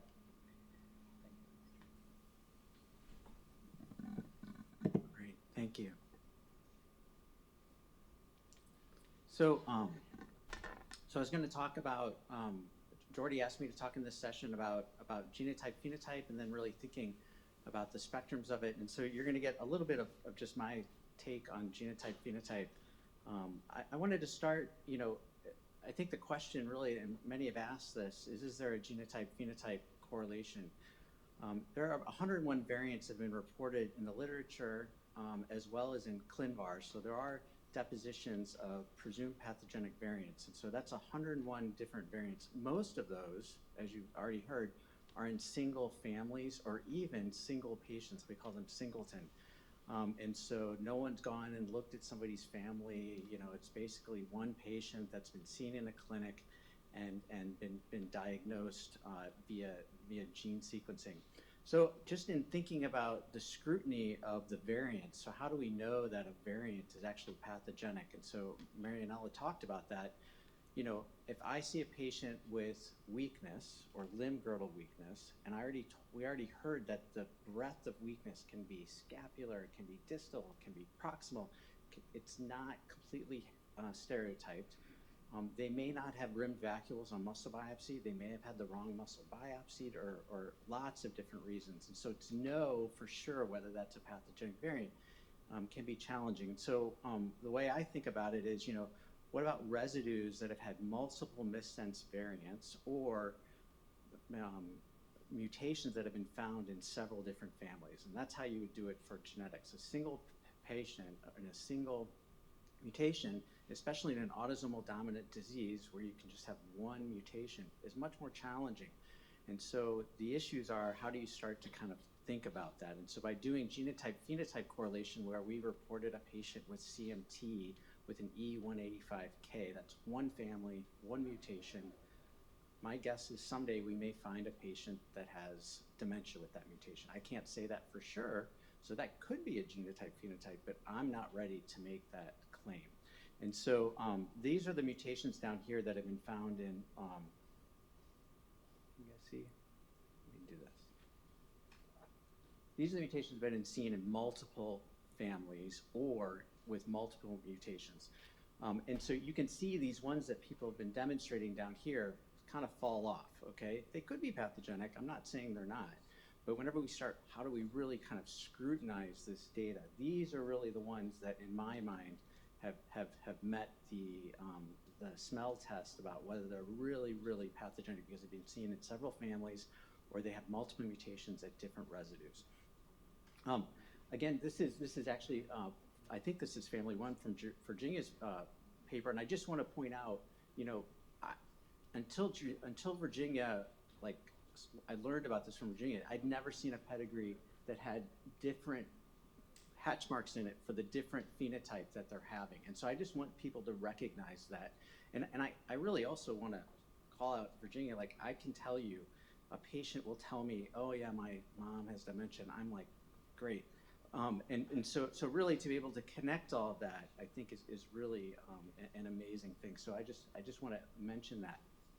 So genotype-phenotype correlation. So we would need many patients of each genotype to really demonstrate a correlation. And so that's just challenging to do with these N of 1 variants in very small single families. At present, I would say, and so I've been keeping a list of every variant and every phenotype associated with them and went and looked through it. I would say at present, most residues with multiple mutations and multiple patients can either have dementia, Paget's disease, motor neuron disease, or myopathy. And there are some that might just have 1 or 2, but in general, most of them can have all 3. Now, not all 3 at the same time, as we talked about, but one family member having this, one family member having that. There would be an exception, and this is the variant you heard from Eddie, in which 2 unrelated families had this D395G. Eddie told us about 2 more families with the same. There's actually in the literature, there's actually a patient with a D395A, and so at that same, and they also have FTD. Will they develop Paget's disease? Will they develop myopathy? I mean, as a betting man, I would bet Eddie that we will find myopathy in a patient someday that has a variant in this mutation. But at this point, that's probably the best phenotype-genotype correlation that I can think of. Virginia did talk a little bit about whenever we start thinking about genotype-phenotype correlation, so are there actual variants that may do something different? And so Virginia showed in this paper that there was a higher incidence of frontotemporal dementia, 72% with 39 patients, compared with the previously reported 30% if they had this R159H residue. In addition, these patients were of a Hispanic origin, so the families were. So is that genotype specific, or is that actually specific to ethnic heritage? So I think we just need to be mindful whenever we start thinking about genotype-phenotype correlations, but I also think we need to be cautious and thinking about other factors that can lead into that. And then Virginia also showed this one as well of a genetic modifier, ApoE4, which 70% of the patients that had dementia in this smaller cohort, 70% of them had an ApoE4 allele. So ApoE4 increases your risk of having late onset Alzheimer's disease. It's not a guarantee, but it increases your risk. And so it might not be surprising. Is this a modifier? Is this co-pathology? Again, a very small data set. The onset of their FTD was actually younger than what you would expect for later onset. So it wasn't that they had coincident, probably late onset Alzheimer's disease. It's in fact they did have probably frontotemporal dementia, and whether this was modifying it, I don't think we know the answer. So it really wasn't, so I told you we need large data sets. So it really wasn't until Marianela and Jordi actually collected all of these patients together that we really started to say, well, can we look at least at genotype disease onset? So I would say that's a genotype-phenotype correlation, the onset of disease. And so whenever we looked at Jordi's data, and Marianela provided this with us, and it's actually in the paper, in her paper, but you can see that the age of onset of the R93C was later than the disease onset of the R155C mutation. And so really, you could start to have actual statistical significance on individual patients with these disease mutations. And so that was really powerful now. Now I can actually say what my hunch was, which was that the R155Cs are a little bit more severe, but I couldn't say it for sure without any real data. And the same is true with the R93C, which I've always thought has been kind of a milder, later onset, but I could never say that for sure. And so just because we did this, a medical student also went and looked through the literature at these same mutations just to make sure we weren't biased. And then we actually looked through Cure VCP's registry, and as has been pointed out to me many times, it's quite possible that all of these groups are representing each other, but that's fine. I still feel confident that this is probably the case. And then what we did is we then, this is just aggregating from these individual data sources, and then if we actually take all of the data sources together, we can find now the R155C, R155H, the onset of the R159H, and the R93C, and kind of see that we get statistical significance. And so this is then what I would say, and so you might say, well, what about, T62A? And I'd say, well, there was only one family with it, so I can't do this kind of data in it. So this is really genotype-phenotype correlations. And so you might say, well, does that mean R155C is the worst mutation? No, that's not what I'm saying. I'm saying this is the statistics I have for 4 variants. And so what we did is as you've heard a lot about ATPase activities and VCP function. And so this is actually my first paper as a postdoc where we purified VCP. This is actually deep etch freeze fracture EM, so it's not cryo EM at all. It's really very quick and dirty. It was really just to show that we had hexamers. But you can actually see the R155H had a higher ATPase activity than the wild type, and that of course has been shown again and again.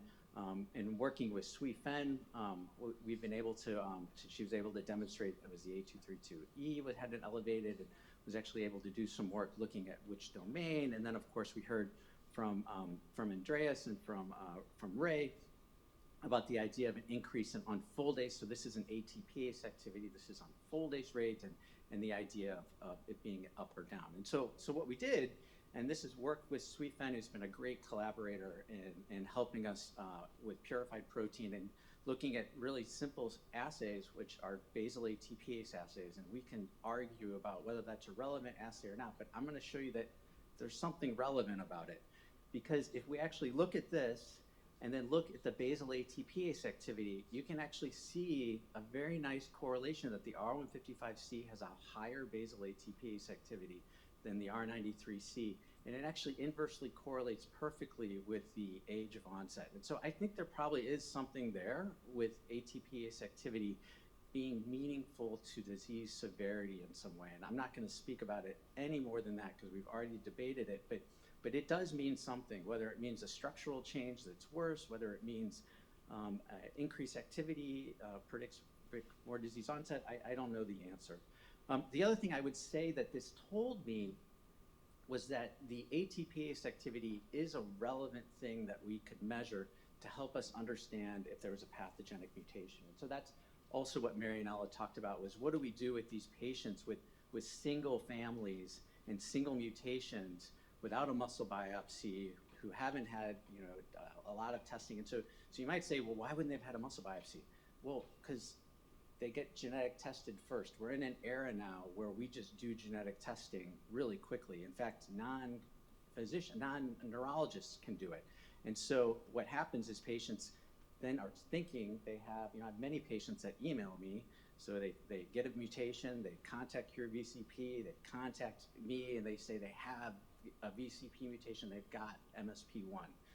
And of course, I have no idea because they may not have weakness. And so how do we start to do that legwork before the patient even comes? And so I think this is a valuable tool, and I think it is meaningful. So the other thing that we did is we were interested in thinking about this genotype phenotype activity relationship. So age of onset and average ATPase activity. These are now those 4 mutations, the R155C all the way down to the R93C. We then started adding in more. So now these blue are ones that we have multiple families. And so this is actually, I think, the R191Q. I forget which one it is, but we've got more families. Then we threw on one where we have a couple of families where we have disease onset from them. And then these are now adding in our singleton patients. And so I still think we have a very nice correlation that suggests that disease onset, which may be earlier, actually has a higher ATPase activity. So I think that's helpful. And I think what I would say is that there's no genotype-phenotype correlations except for with respect to age, and that may correlate with VCP basal ATPase activity. I have no idea if it correlates with unfoldase activity or anything like that. I would say that this is helpful in defining pathogenic variants, and I never thought I would say this, but it does lend some support that perhaps inhibition of ATPase activity could mean something. And so, you know, I would say probably not, but I would say this is evidence that maybe. And so I was actually, we all have experiments where I don't even want to know the answer, and I don't even, you know, who even cares? And so really it wasn't until we did this analysis that I was like, well, maybe it does mean something. And so, of course, how it matters to ATP, how basal ATPase activity correlates with function, dysfunction, and all that, obviously we don't know the answer. So I want to change gears a little bit and talk about a new disorder that we identified.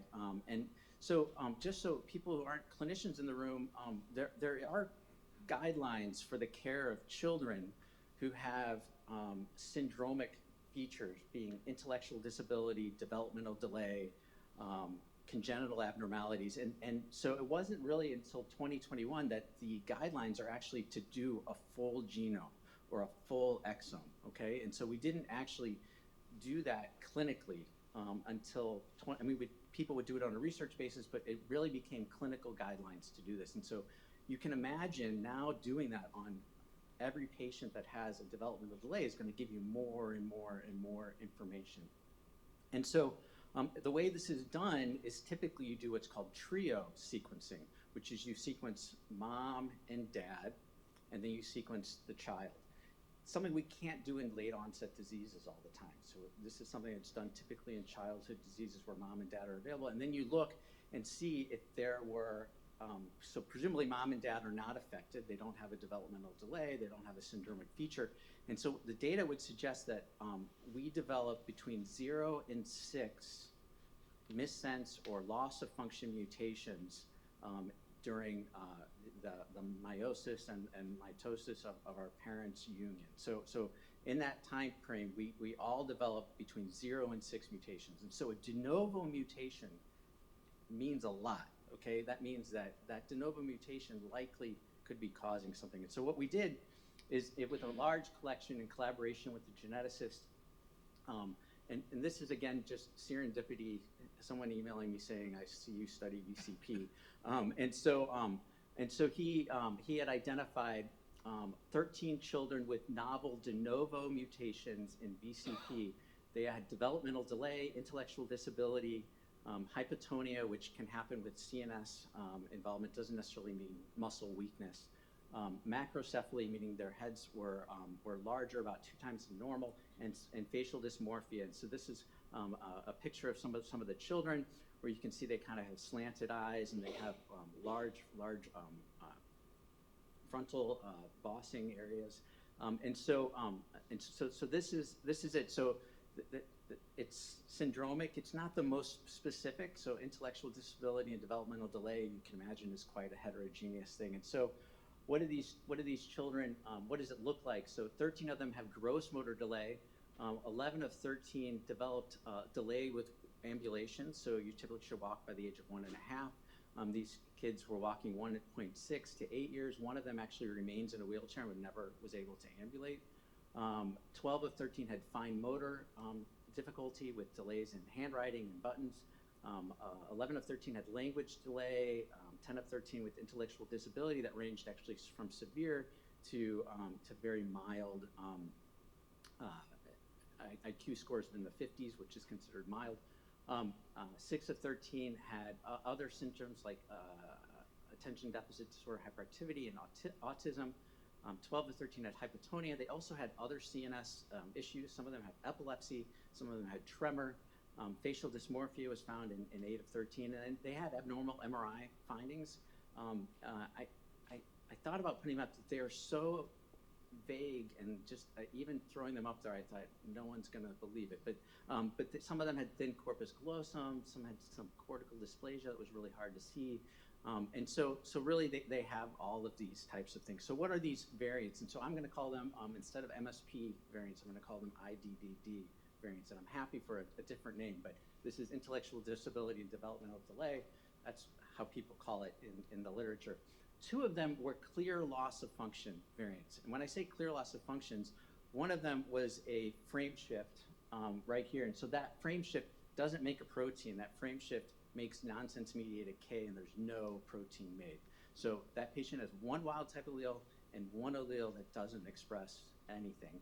This is a splice variant here, and this doesn't make the mutation. So these are clear loss of function. No one's going to argue with me. I mean, it's undisputable. These are loss of function there. These others, they have 2 in-frame deletions, which are really interesting, that you would have an in-frame deletion still having the protein. So in-frame deletions, and then 9 missense variants. And so we decided to kind of characterize these. All of them pretty much express. These are some MSP mutants here. All of them express. This one here, an R625P mutation, we couldn't ever get it to express. We got it at a teeny level. I think it's a very unstable protein. We remade the construct many times, so I think it's real, but it didn't express. So again, another point towards loss of function. So the protein is unstable. And then we looked at ATPase activity, and what you can see here is this is the wild type.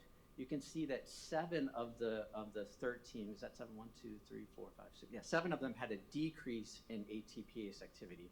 One of them is in the Walker A domain of the D1 region, and is a Walker A mutation. So, I mean, again, loss of function. Some of them had elevated ATPase activity. Whether these are not related, whether this is pointing to just a really structurally messed up protein that could be a loss of function, I don't know the answer. But in general, we would think of them, in my mind, as loss of function. The genetics, I think, supports that. And so I think this is supporting kind of a loss of function variants in VCP causing IDD, and supports perhaps haploinsufficiency as a mechanism. And I think, I would never have thought this. We have mice that we've knocked out. There have been mice that have only one allele. They look normal to me. I can say I haven't put them through the challenges of adolescence and things like that to know, but they look normal. The other thing that's interesting is none of the mutations were the same as the MSP mutations. So that's another thing I think is these are all different mutations. This is a different disease. And so I don't think that patients with MSP1, we need to be sequencing their kids looking for developmental delay. I think that's really important, because that's a whole different game of how we're going to be doing this. So this is a totally different disease, and I think that's important. And so the mutations, as I said, and so since that time, since we published it, it just came out in a few months ago, we've had 4 other mutations that have been identified. 2 of them are, again, clear loss of function mutations. So now 4 loss of function mutations, and then 2 other missense mutations. I put the stars by the ones that have reduction in ATPase activity, and so this is how we're thinking about this disease. And so the questions are kind of what are our next steps? And so we want to understand, obviously, the missense VCP variants in culture models and in vitro, and really think it's an opportunity to contrast and compare two different types of diseases, MSP1 and IDDD, characterize haploinsufficiency in neuronal development. So we've been doing some behavioral assessments. So I had mentioned yesterday that we do have VCP knockout mice, and so that means that we have VCP haploinsufficient mice. And so we've been looking, we've been doing a whole variety of behavioral tests that I'm having to learn and try to understand. This is called an elevated plus maze. The mouse, instinctively, you said it here, the mouse wants to go into a closed barrier. If the mouse spends more time outside of the barrier, that could be suggestive of something like autism. If the mouse spends more time in the enclosed area, that could be consistent with anxiety. We're just starting to see changes that I'm not totally certain are real and relevant. We just need larger amounts of mice to really determine that. The final thing I want to bring up is I love the idea of implicating VCP in newer types of cellular processes. And so this is a finding that we'd found in our VCP knockout mice. And so we had intentionally been interested in what does VCP do in different tissues. We thought that VCP would have specific tissue roles, not just autophagy, but maybe involved in some other role. And so this is actually the CA1 region. This is ultrastructural, so this is EM of a control mouse at the age of 1 month. This is the mouse hippocampus, and this is the CA1 region, so that's where many synapses are. And so this, for people who need some orientation here, this is a neuron. This is a motor end plate, or not a motor end plate, an end plate. These are synaptic vesicles that are then docking at the end plate. So this is the presynaptic, this is the postsynaptic. This neuron's got two different postsynaptic regions. And so that's what we're looking at here. You can even see there's another one here. So you can see synaptic vesicles and here, synaptic vesicles doing here. And so whenever we look in our VCP knockout mice, at 1 month before we see any degeneration, one thing that we see is just a huge accumulation of presynaptic vesicles. And I've never fully understood that. So we've started to wonder, is this developmental story have something to do with perhaps synaptic vesicle release, or it's unclear why we would see the accumulation of these synaptic vesicles. Is that because of impairment in their release, impairment in their recycling? There are data to suggest that autophagy is involved in synaptic vesicle recycling. So is that what's going on? But that's an area that we're moving toward. So I just want to end here with two distinct, I think, clinical syndromes associated with VCP. One is this late onset, we'll call it, quote, gain of function variance, causes a late onset multi-system involvement, degenerative phenotype. So people progress and they get worse. Intellectual disability due to dominant loss of function variance. I don't know if they progress and degenerate, but I can tell you that they make milestones. So they are consistent more with a developmental disorder, which is quite different from a degenerative. So developmental delay, the question is, definitely CNS development. Are there other organ systems? It's unclear. And so I want to thank my group. I want to thank all the collaborators, and I didn't put Sweetfen on here, and I'm sorry, Sweetfen. But she's been a great collaborator. Thank you. Thank you, Chris. So time for questions. Yeah, just a remark. In the past 6 months, we had two or three, I think, pediatric cases that came to us. Even one that is 2 years old with new mutations, so I can refer them to you. So we're going to find them.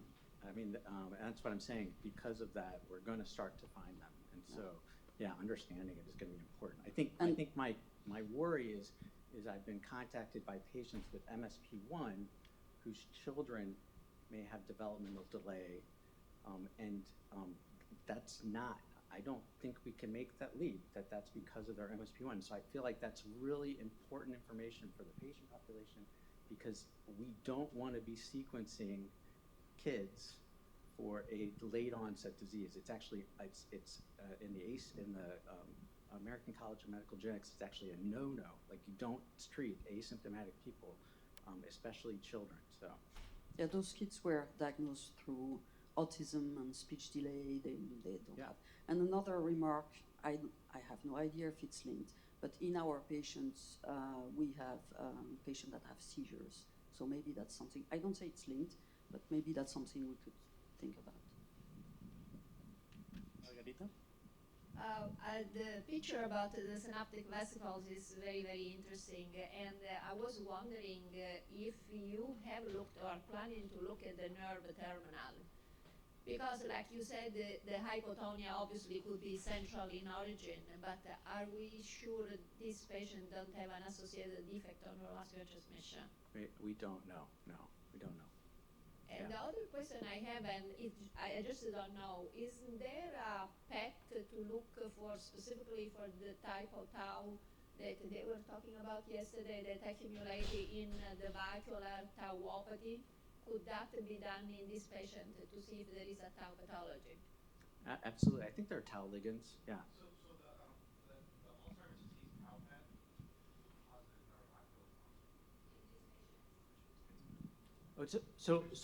I the D395G patients are tau PET positive. Correct. I was wondering in this patient that Chris just described. Which ones? The intellectual disability? Oh. So are you trying to draw connections between the loss of function being the vacuolar tauopathy and the loss of function here? So yeah. Is there any chance that these children have a tauopathy? They very well could. I don't know. But by MR, there's not a lot of degeneration, right? No. Yeah. Yeah. Chris, thank you for the presentation. Great. Nice to see that you also found the early age of onset. This is reassuring and Yes. release for us.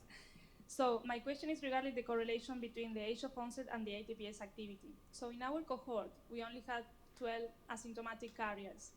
Of the 12, 8 of them have not reached the latest age of onset within their families. 2 have passed the age of onset and have not developed symptoms, and 1 patient has reaching the age of onset of within their families without symptoms as well.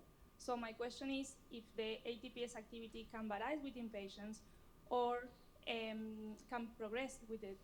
Why some patients do not start at the same age that other patients. So my question is if the ATPase activity progress or fluctuate within the condition and the disease, and that's the reason why some of them start earlier and others later, or if you have tested that on animal models and that can prove something. What are your thoughts? Yeah, I mean, I think there's probably other variables. So I think, the ATPase activity. So I want to reiterate the ATPase activity is not coming from the patients at all. The ATPase activity is coming from a purified protein. So it's really just a proxy. It's not anything about what the ATPase activity would look like in a patient. And so why is there variability? I mean, I don't think it's. I mean, we have variability in the genotype, and so could it be other modifiers? I think it's all the same. I think it is interesting. Maybe looking at ATPase activity in patient tissue could be relevant. I don't know the answer to that. So I'm having a little bit difficulty understanding the loss of function in a dominant disease. When you have 2 alleles and 1 allele has a loss of function mutation, how come the other allele doesn't compensate for it? Yeah, so I mean, there's many disorders that are haploinsufficient. So progranulins 1, for FTD, there's many different haploinsufficiency disorders where you need a certain amount. I don't know the answer why, and it doesn't always make. I would think there's enough VCP there, but maybe not. I don't know. Chris, thank you. That was a really very interesting presentation. So my question is sort of follow on from Arnell, where families are wanting to sequence their kids because of autism. But I'm wondering whether the reverse might be a concern, where now the families are worried whether these kids are going to develop myopathy, Paget, dementia, since Eddie has shown that loss of function mutations are associated with tau phenotype. And then you mentioned one family that had a MSP mutation with this phenotype. Could you tell us a little bit more about that patient, whether you've seen any regression or regression in any other patients? So I'm not sure I understand the second question. I said there was a patient with an MSP phenotype with one of these. MSP mutation. Did you not mention that? Or there was one that was gain of function mutation? I don't know. I mean, I'm not sure I understand the question fully. So I don't think any of these patients have MSP, and I don't think an elevation in ATPase activity means that they have MSP. I think that protein is just hyperactive and may have a loss of function for another reason we've gone over many times, that increase in ATPase activity does not correlate with all cellular functions. So it's just an unconstrained protein. I mean, I don't know the answer to that. So I don't think that they have MSP at all.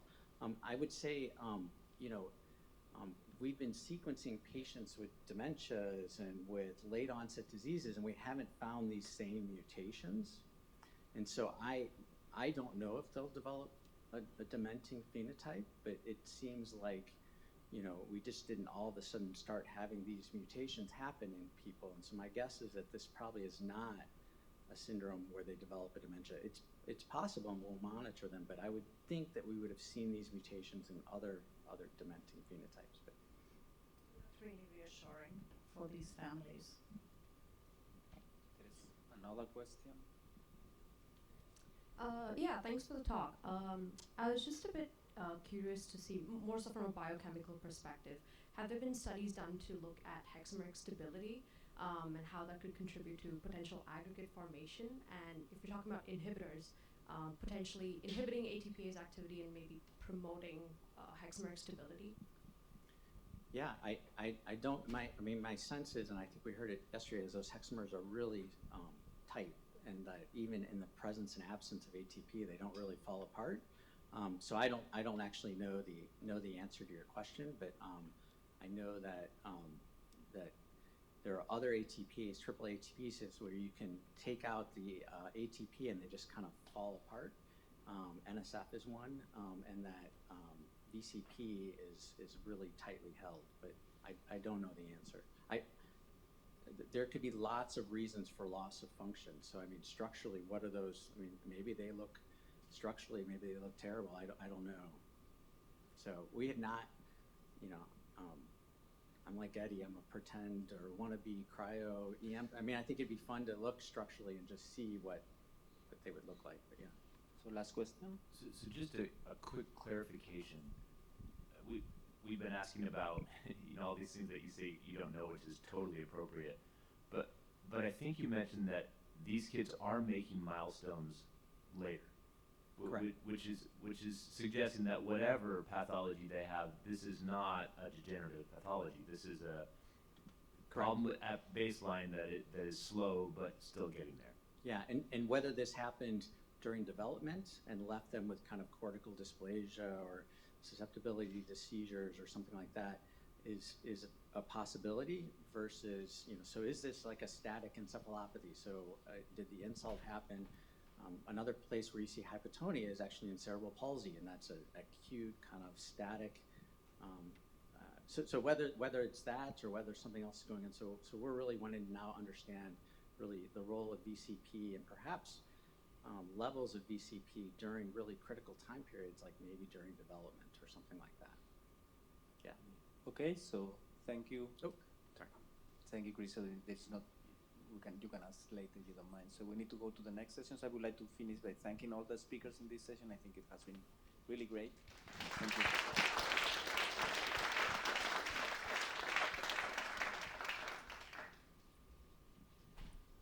Hello, everyone. My name is Alexis Elder. My husband is a VCP patient. I'm grateful to be on the board of Cure VCP Disease, and I'm also a healthcare communications professional. So I'm here serving up 2 quick communications updates. First and foremost, after this conference concludes and you go home, we would love to collect your feedback. We are going to be sending out a survey to understand how we can help support and further the great connections and learnings that are happening here. This is also your chance to let us know if you felt that maybe perhaps yesterday was too short. We should have extended it a little bit. That's my hypothesis for one of the learnings. So please do keep your eye out for that survey. We'll keep it very quick, and we will be actioning the learnings. We hope to have this gathering again many times. And secondly, you may have remembered when you registered, you signed a release form. We would love to post the presentations on YouTube and also perhaps share some photography and quotes on social media on the Cure VCP social handle. We also hope you would like to share on social as well. But we very much respect the integrity of the discussions that have taken place today. If you have any concerns about any of your presentations or your likeness being shared in the public domain, please see myself, Allison, or any member with that yellow volunteer badge. Then I'll hand over to Sweetheart.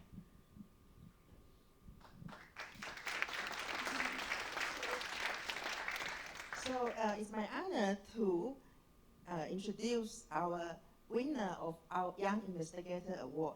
So again, without Cure VCP, we will not be here. And one of the goals of Cure VCP is really to educate the next generation researcher to work on VCP. And I'm already, see the progress since I was a postdoc. There's no VCP meeting. And with Allison and Nathan, they're persistent and they're hardworking.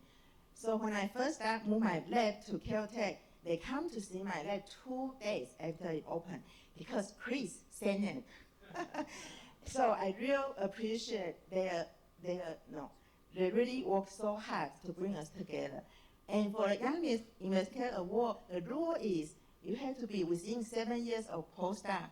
And I know the winner, she only is 3.5 years. And so it's within the rule. And also there are 4 judges reading the abstract of their work. So, and I think Dr. Leach is a postdoc with Chris. And I talked to her, she's excited about doing VCP work. And also she said Chris is a wonderful mentor. So with that, welcome. I'm supposed to give this to her.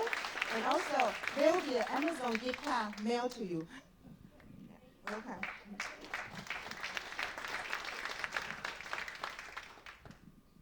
Okay. Thank you so much. I'm really honored by this award and honored to be speaking here in such good company of really impressive researchers that I look up to. So I'm excited today to share my research on the role of VCP in TDP-43 proteopathic seeding. So we know in neurodegenerative diseases, there's this common feature of protein aggregation, and the specific protein species that aggregates varies by disease, but they share common characteristics. So this is a prion-like propagation where they could spread between neurons and then even through neuronal networks to result in a pathology progression through specific brain regions. And in particular, I am interested in TDP-43. And that is because it's also a common feature of multi-system proteinopathy, which doesn't need much introduction after all of our talks so far. But I wanted to reemphasize that the most common phenotype of this multi-systemic disease is the inclusion body myopathy in 90% of patients. And so these patients show TDP-43 aggregation in skeletal muscle, and then if they also develop eventually a neuronal phenotype, there's TDP-43 in there as well. But I think that TDP-43 has not been studied as much in the context of skeletal muscle, so I'm interested in exploring that more. So TDP-43 is a ubiquitously expressed RNA binding protein, and so it's normally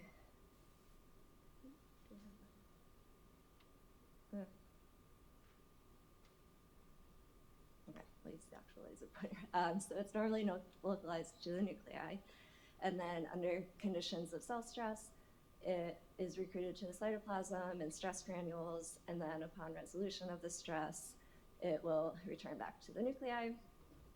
However, in certain disease conditions, it will remain in the cytoplasm and form insoluble aggregates, and then it's also believed to be capable of this self-templated conversion where it induces other soluble TDP-43 to also form these insoluble aggregates. So this is kind of a oversimplified model, but it's what we've learned so far mostly from neuronal studies of ALS and FTD. But then in 2018, there's a really exciting study that showed that a similar mechanism is happening in skeletal muscle as well. So instead of stress granules, they're called myogranules. And it happens just on a physiological level with regular muscle turnover, that during regeneration, TDP-43 will leave the nuclei and form these myogranules in the cytoplasm. And then with eventual maturation of the muscle fiber, it'll return. However, again, there's this off-target pathway where it forms insoluble aggregates. And so perhaps mutations in VCP could lead to this mechanism. So the hypothesis behind my work is that regular skeletal muscle turnover creates insoluble TDP-43 that in healthy people can be easily cleared, but then maybe mutations in VCP lead to accumulation over time. And so to study this further, the kind of cyclic sarcoplasmic accumulation and clearance, we developed a mouse model.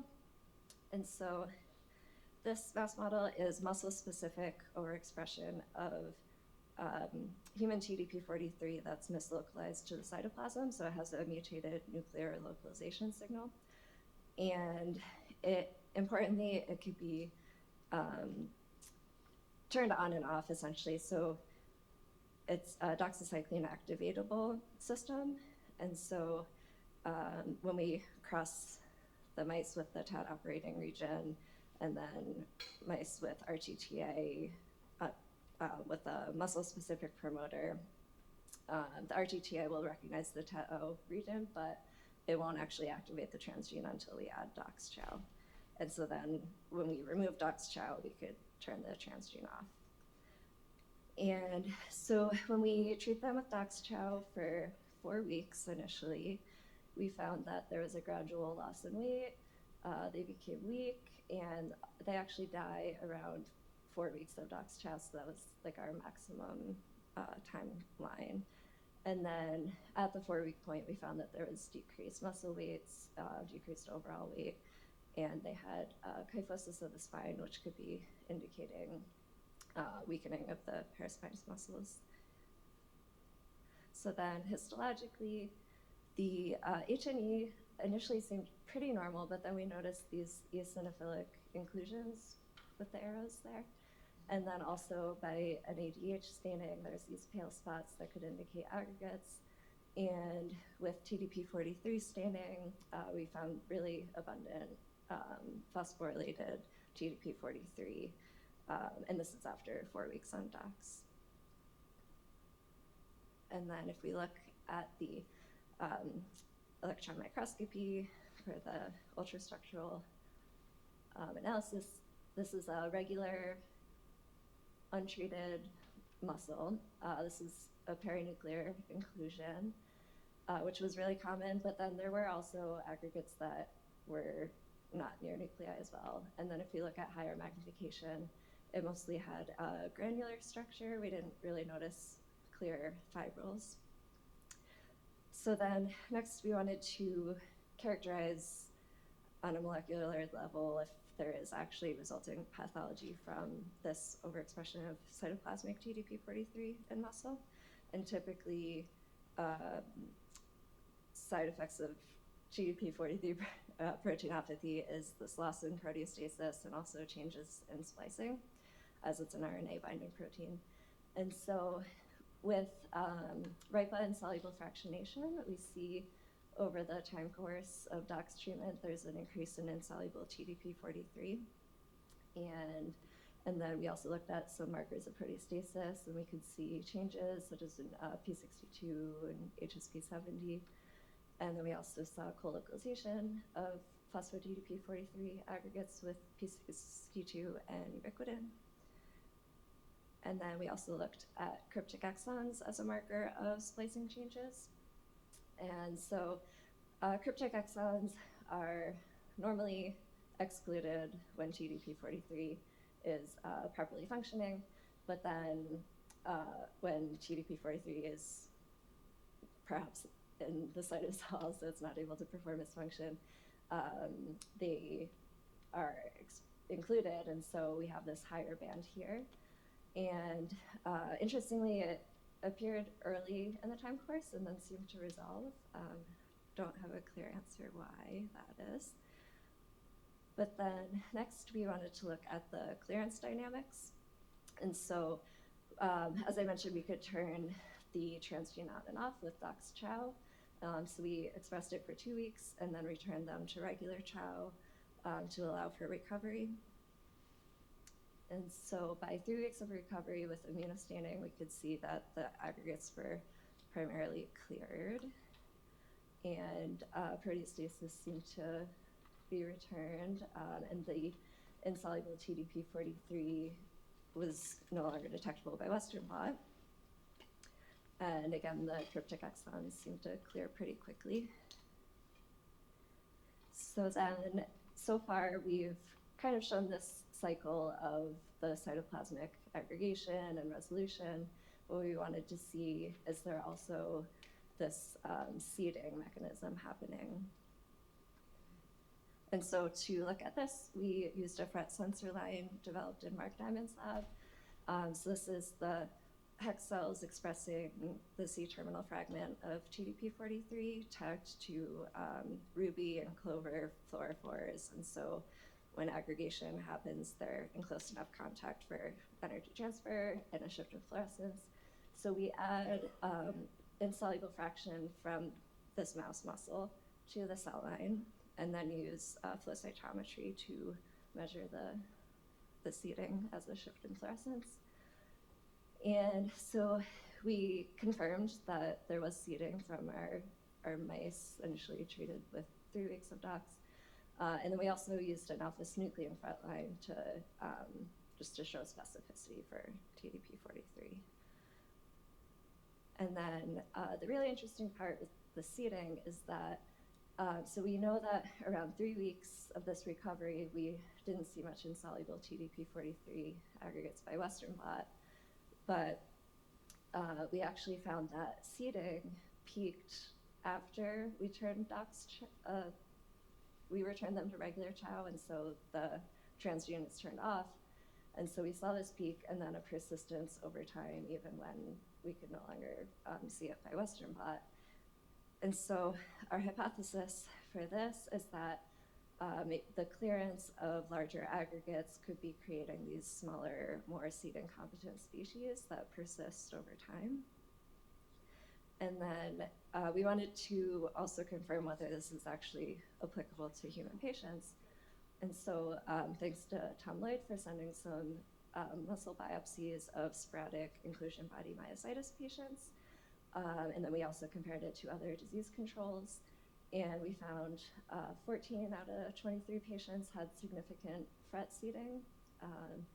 And then really interestingly, it didn't seem to, there was almost a negative correlation between obvious amounts of TDP43 aggregates by histology and then the amount of FRET seeding. So it seems like there's an interesting disconnect between the amount of seeding versus the larger aggregates. So to summarize so far, we developed this mouse, not necessarily a model, but more of a tool. And so when we induce the aggregation with doxycycline treatment, we found this kind of a linear progression in the recovery of TDP43 pathology, muscle weakness, altered proteostasis. And then, interestingly, the cryptic exons appeared earlier and resolved pretty fast, and then the seeding peaked later and persisted. But what about VCP? I know we're all about VCP here. So this is really new data, but we also crossed this TDP43 mouse line with the heterozygous VCP R155H knock-in mouse. And then we did the same time course of activating the TDP43 aggregation and then allowing it to recover. So initially we wanted to see whether there was maybe differences in the amount of accumulation of insoluble TDP43. So this is looking at 1 week of DOX expression, 2 week of DOX expression, and comparing 2 mice that were only TDP43 and 2 mice that had VCP with TDP43 crossed. And it did not seem like they were accumulating differently. If anything, the TDP ones had a little bit more. So then we were curious about this recovery time point where we found normally it's cleared. And so in our TDP43 mice, we could not find the insoluble TDP43 at this time point, but the VCP mice did have persistent insoluble TDP43. So this could indicate decreased clearance, which might be more of a loss of function, which I know we've been debating a lot. So yeah, we saw a lot of talks yesterday about the increased on-full days activity, but maybe in vivo there's a lot more going on with cofactor interactions and all that. And then very interestingly, these VCP crossed with TDP43 mice had actually less seeding, which correlates with our other data that maybe because there's still these larger insoluble aggregates, there was not as much seed generation in these mice. So the next aspect of VCP disease related to TDP43 aggregation that I'm interested in to bring back how a lot of patients present with myopathy and then might eventually later on develop frontotemporal dementia. I'm interested in whether it's possible for muscle to kind of serve as a reservoir for these TDP43 seeds and whether it's possible for them to actually spread through neurons to the CNS. And so this is all pretty preliminary, but our first test of this was we used iPSC-derived motor neurons. This was just initially to show that we could differentiate them. And then we added the insoluble fraction from our mouse model muscle lysate.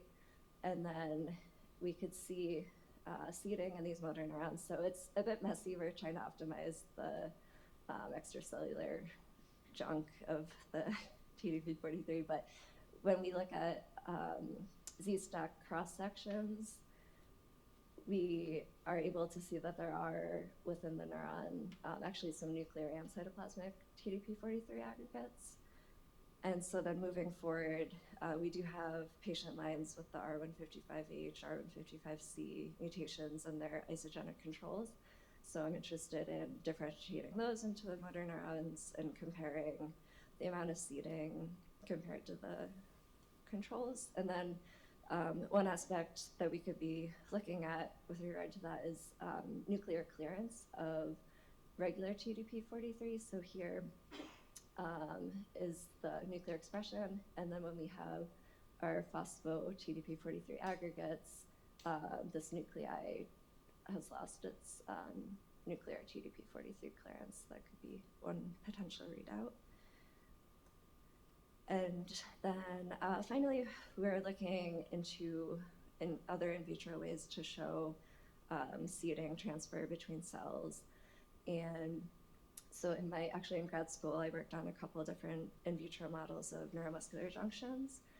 So I'm interested in incorporating that into my work currently. So we could look at indirect co-cultures to see whether muscle is secreting seeds that could infect the motor neurons. We could do some direct co-cultures. There's a chamber model where you could grow them separately initially and then remove the barrier to allow these junctions to form. And then there's also microfluidic models. So it would be really interesting to induce aggregation specifically in muscle, see if there's any transfer to neurons. And then we also are doing some in vivo studies of injecting TDP43 seeds into skeletal muscle, seeing whether it can spread A within the muscle and then B potentially to neurons. And so with that, thank you very much for listening, and I'd like to thank the members of the Y Lab, especially Sarah, for helping out a ton with getting these mouse lines going, and Jang, who worked on seeding in the context of neurons before me, so she helped me out with the front line, and our collaborators, so thank you to Lloyd Lab and Miller Lab for providing patient muscle biopsies, and then also Jack Brill and Katzbauer Lab for giving us recombinant TDP43 and alpha-synuclein to use in our experiments. So yeah, thank you for listening, and I'd be happy to take any questions.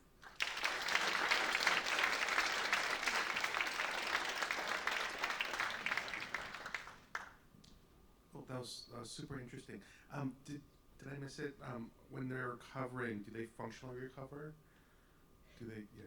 Yeah. So actually, it was a little tricky because the motor deficits we didn't really see until right close to the 4-week mark. Got it. So you picked right before. Yeah. Yeah, Okay. and so they and even if we take them off Doc's chow at that point, they still tend to die. So that's why we switched to the 2-week. But they don't get worse, presumably. I mean, because the question is, and people have raised this, if VCP is acting on aggregates and creating more seeds, is that bad, or is it tolerable while you're trying to clear the aggregate? And so if you're seeing increased seeds, but it's a process of the clearance, that maybe that's okay. Right.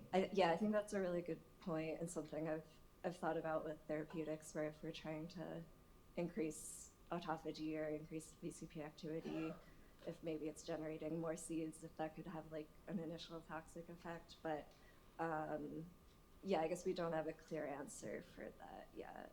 And then just one comment, and maybe I'll get around to putting it in a paper.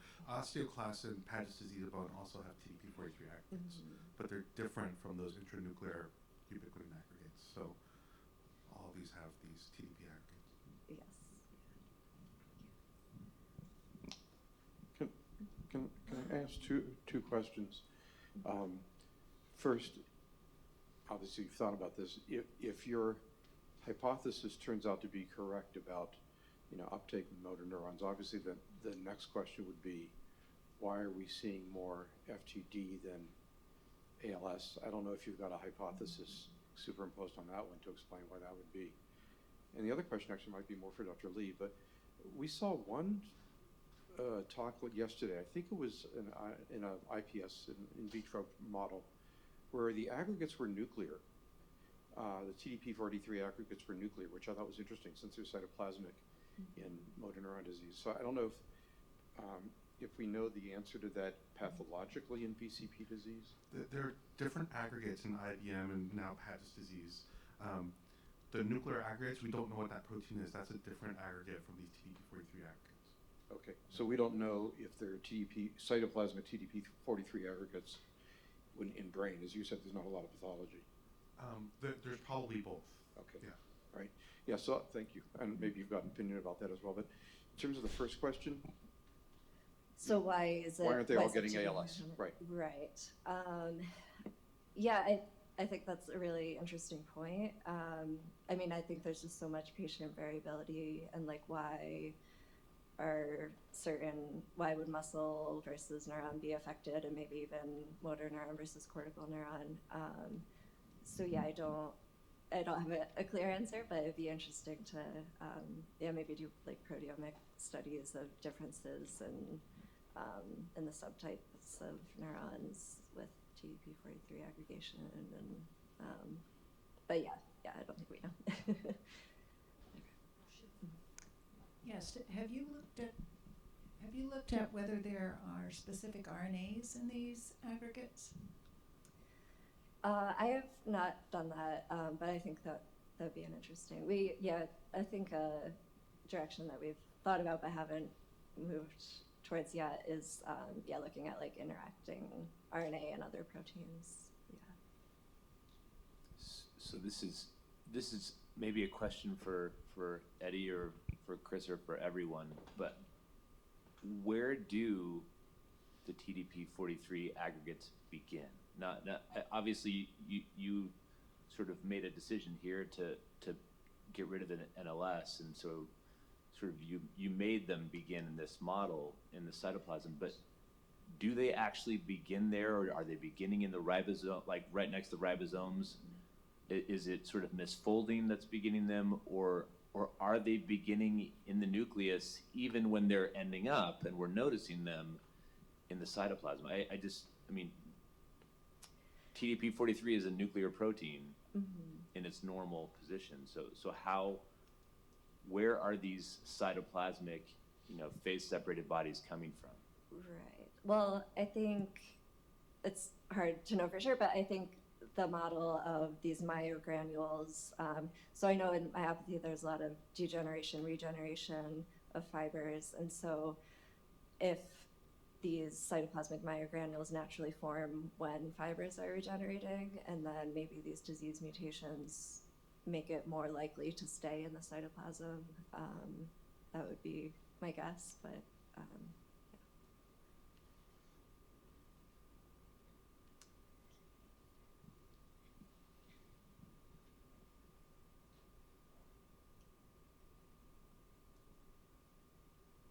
Hi, I just want to ask, so I'm not sure if the mechanism of TDP-43 that returns the nucleus is found yet, but can you just boost that mechanism to help clear out the aggregates?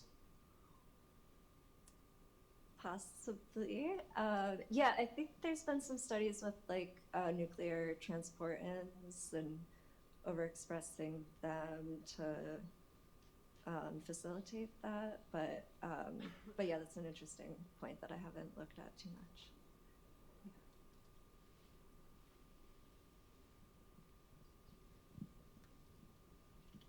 So I have a comments and also questions. So with regard to the previous questions, I think it's also known that TDP-43 has both nuclear localization sequence and also a nuclear export sequence, and it can be exported by both the exporting dependent and independent pathway. So it's just constantly cycling between the two. And the current hypothesis that is perhaps is the defect in nuclear imports during aging that combined with the disease mutations that results in the aggregation. So my question is that it's also very well established that P97 has a role in clear stress granule, which, as you show in the slides, that it's linked to aggregation. So I wonder whether you have a look at the connections between the two pathways, maybe in the context of VCP, and that may actually contribute to your phenotype. Yeah, I think that's a definite area that we're interested in. I didn't talk about it here, but I have been doing other models of stressing the cells and then looking at more endogenous TDP-43 recruitment to cytoplasmic stress granules and resolution, so using like arsenate treatment in vitro. And then I'm starting to combine that with VCP inhibition and looking at how that affects those dynamics. So yeah, that's in the works, I guess, yeah.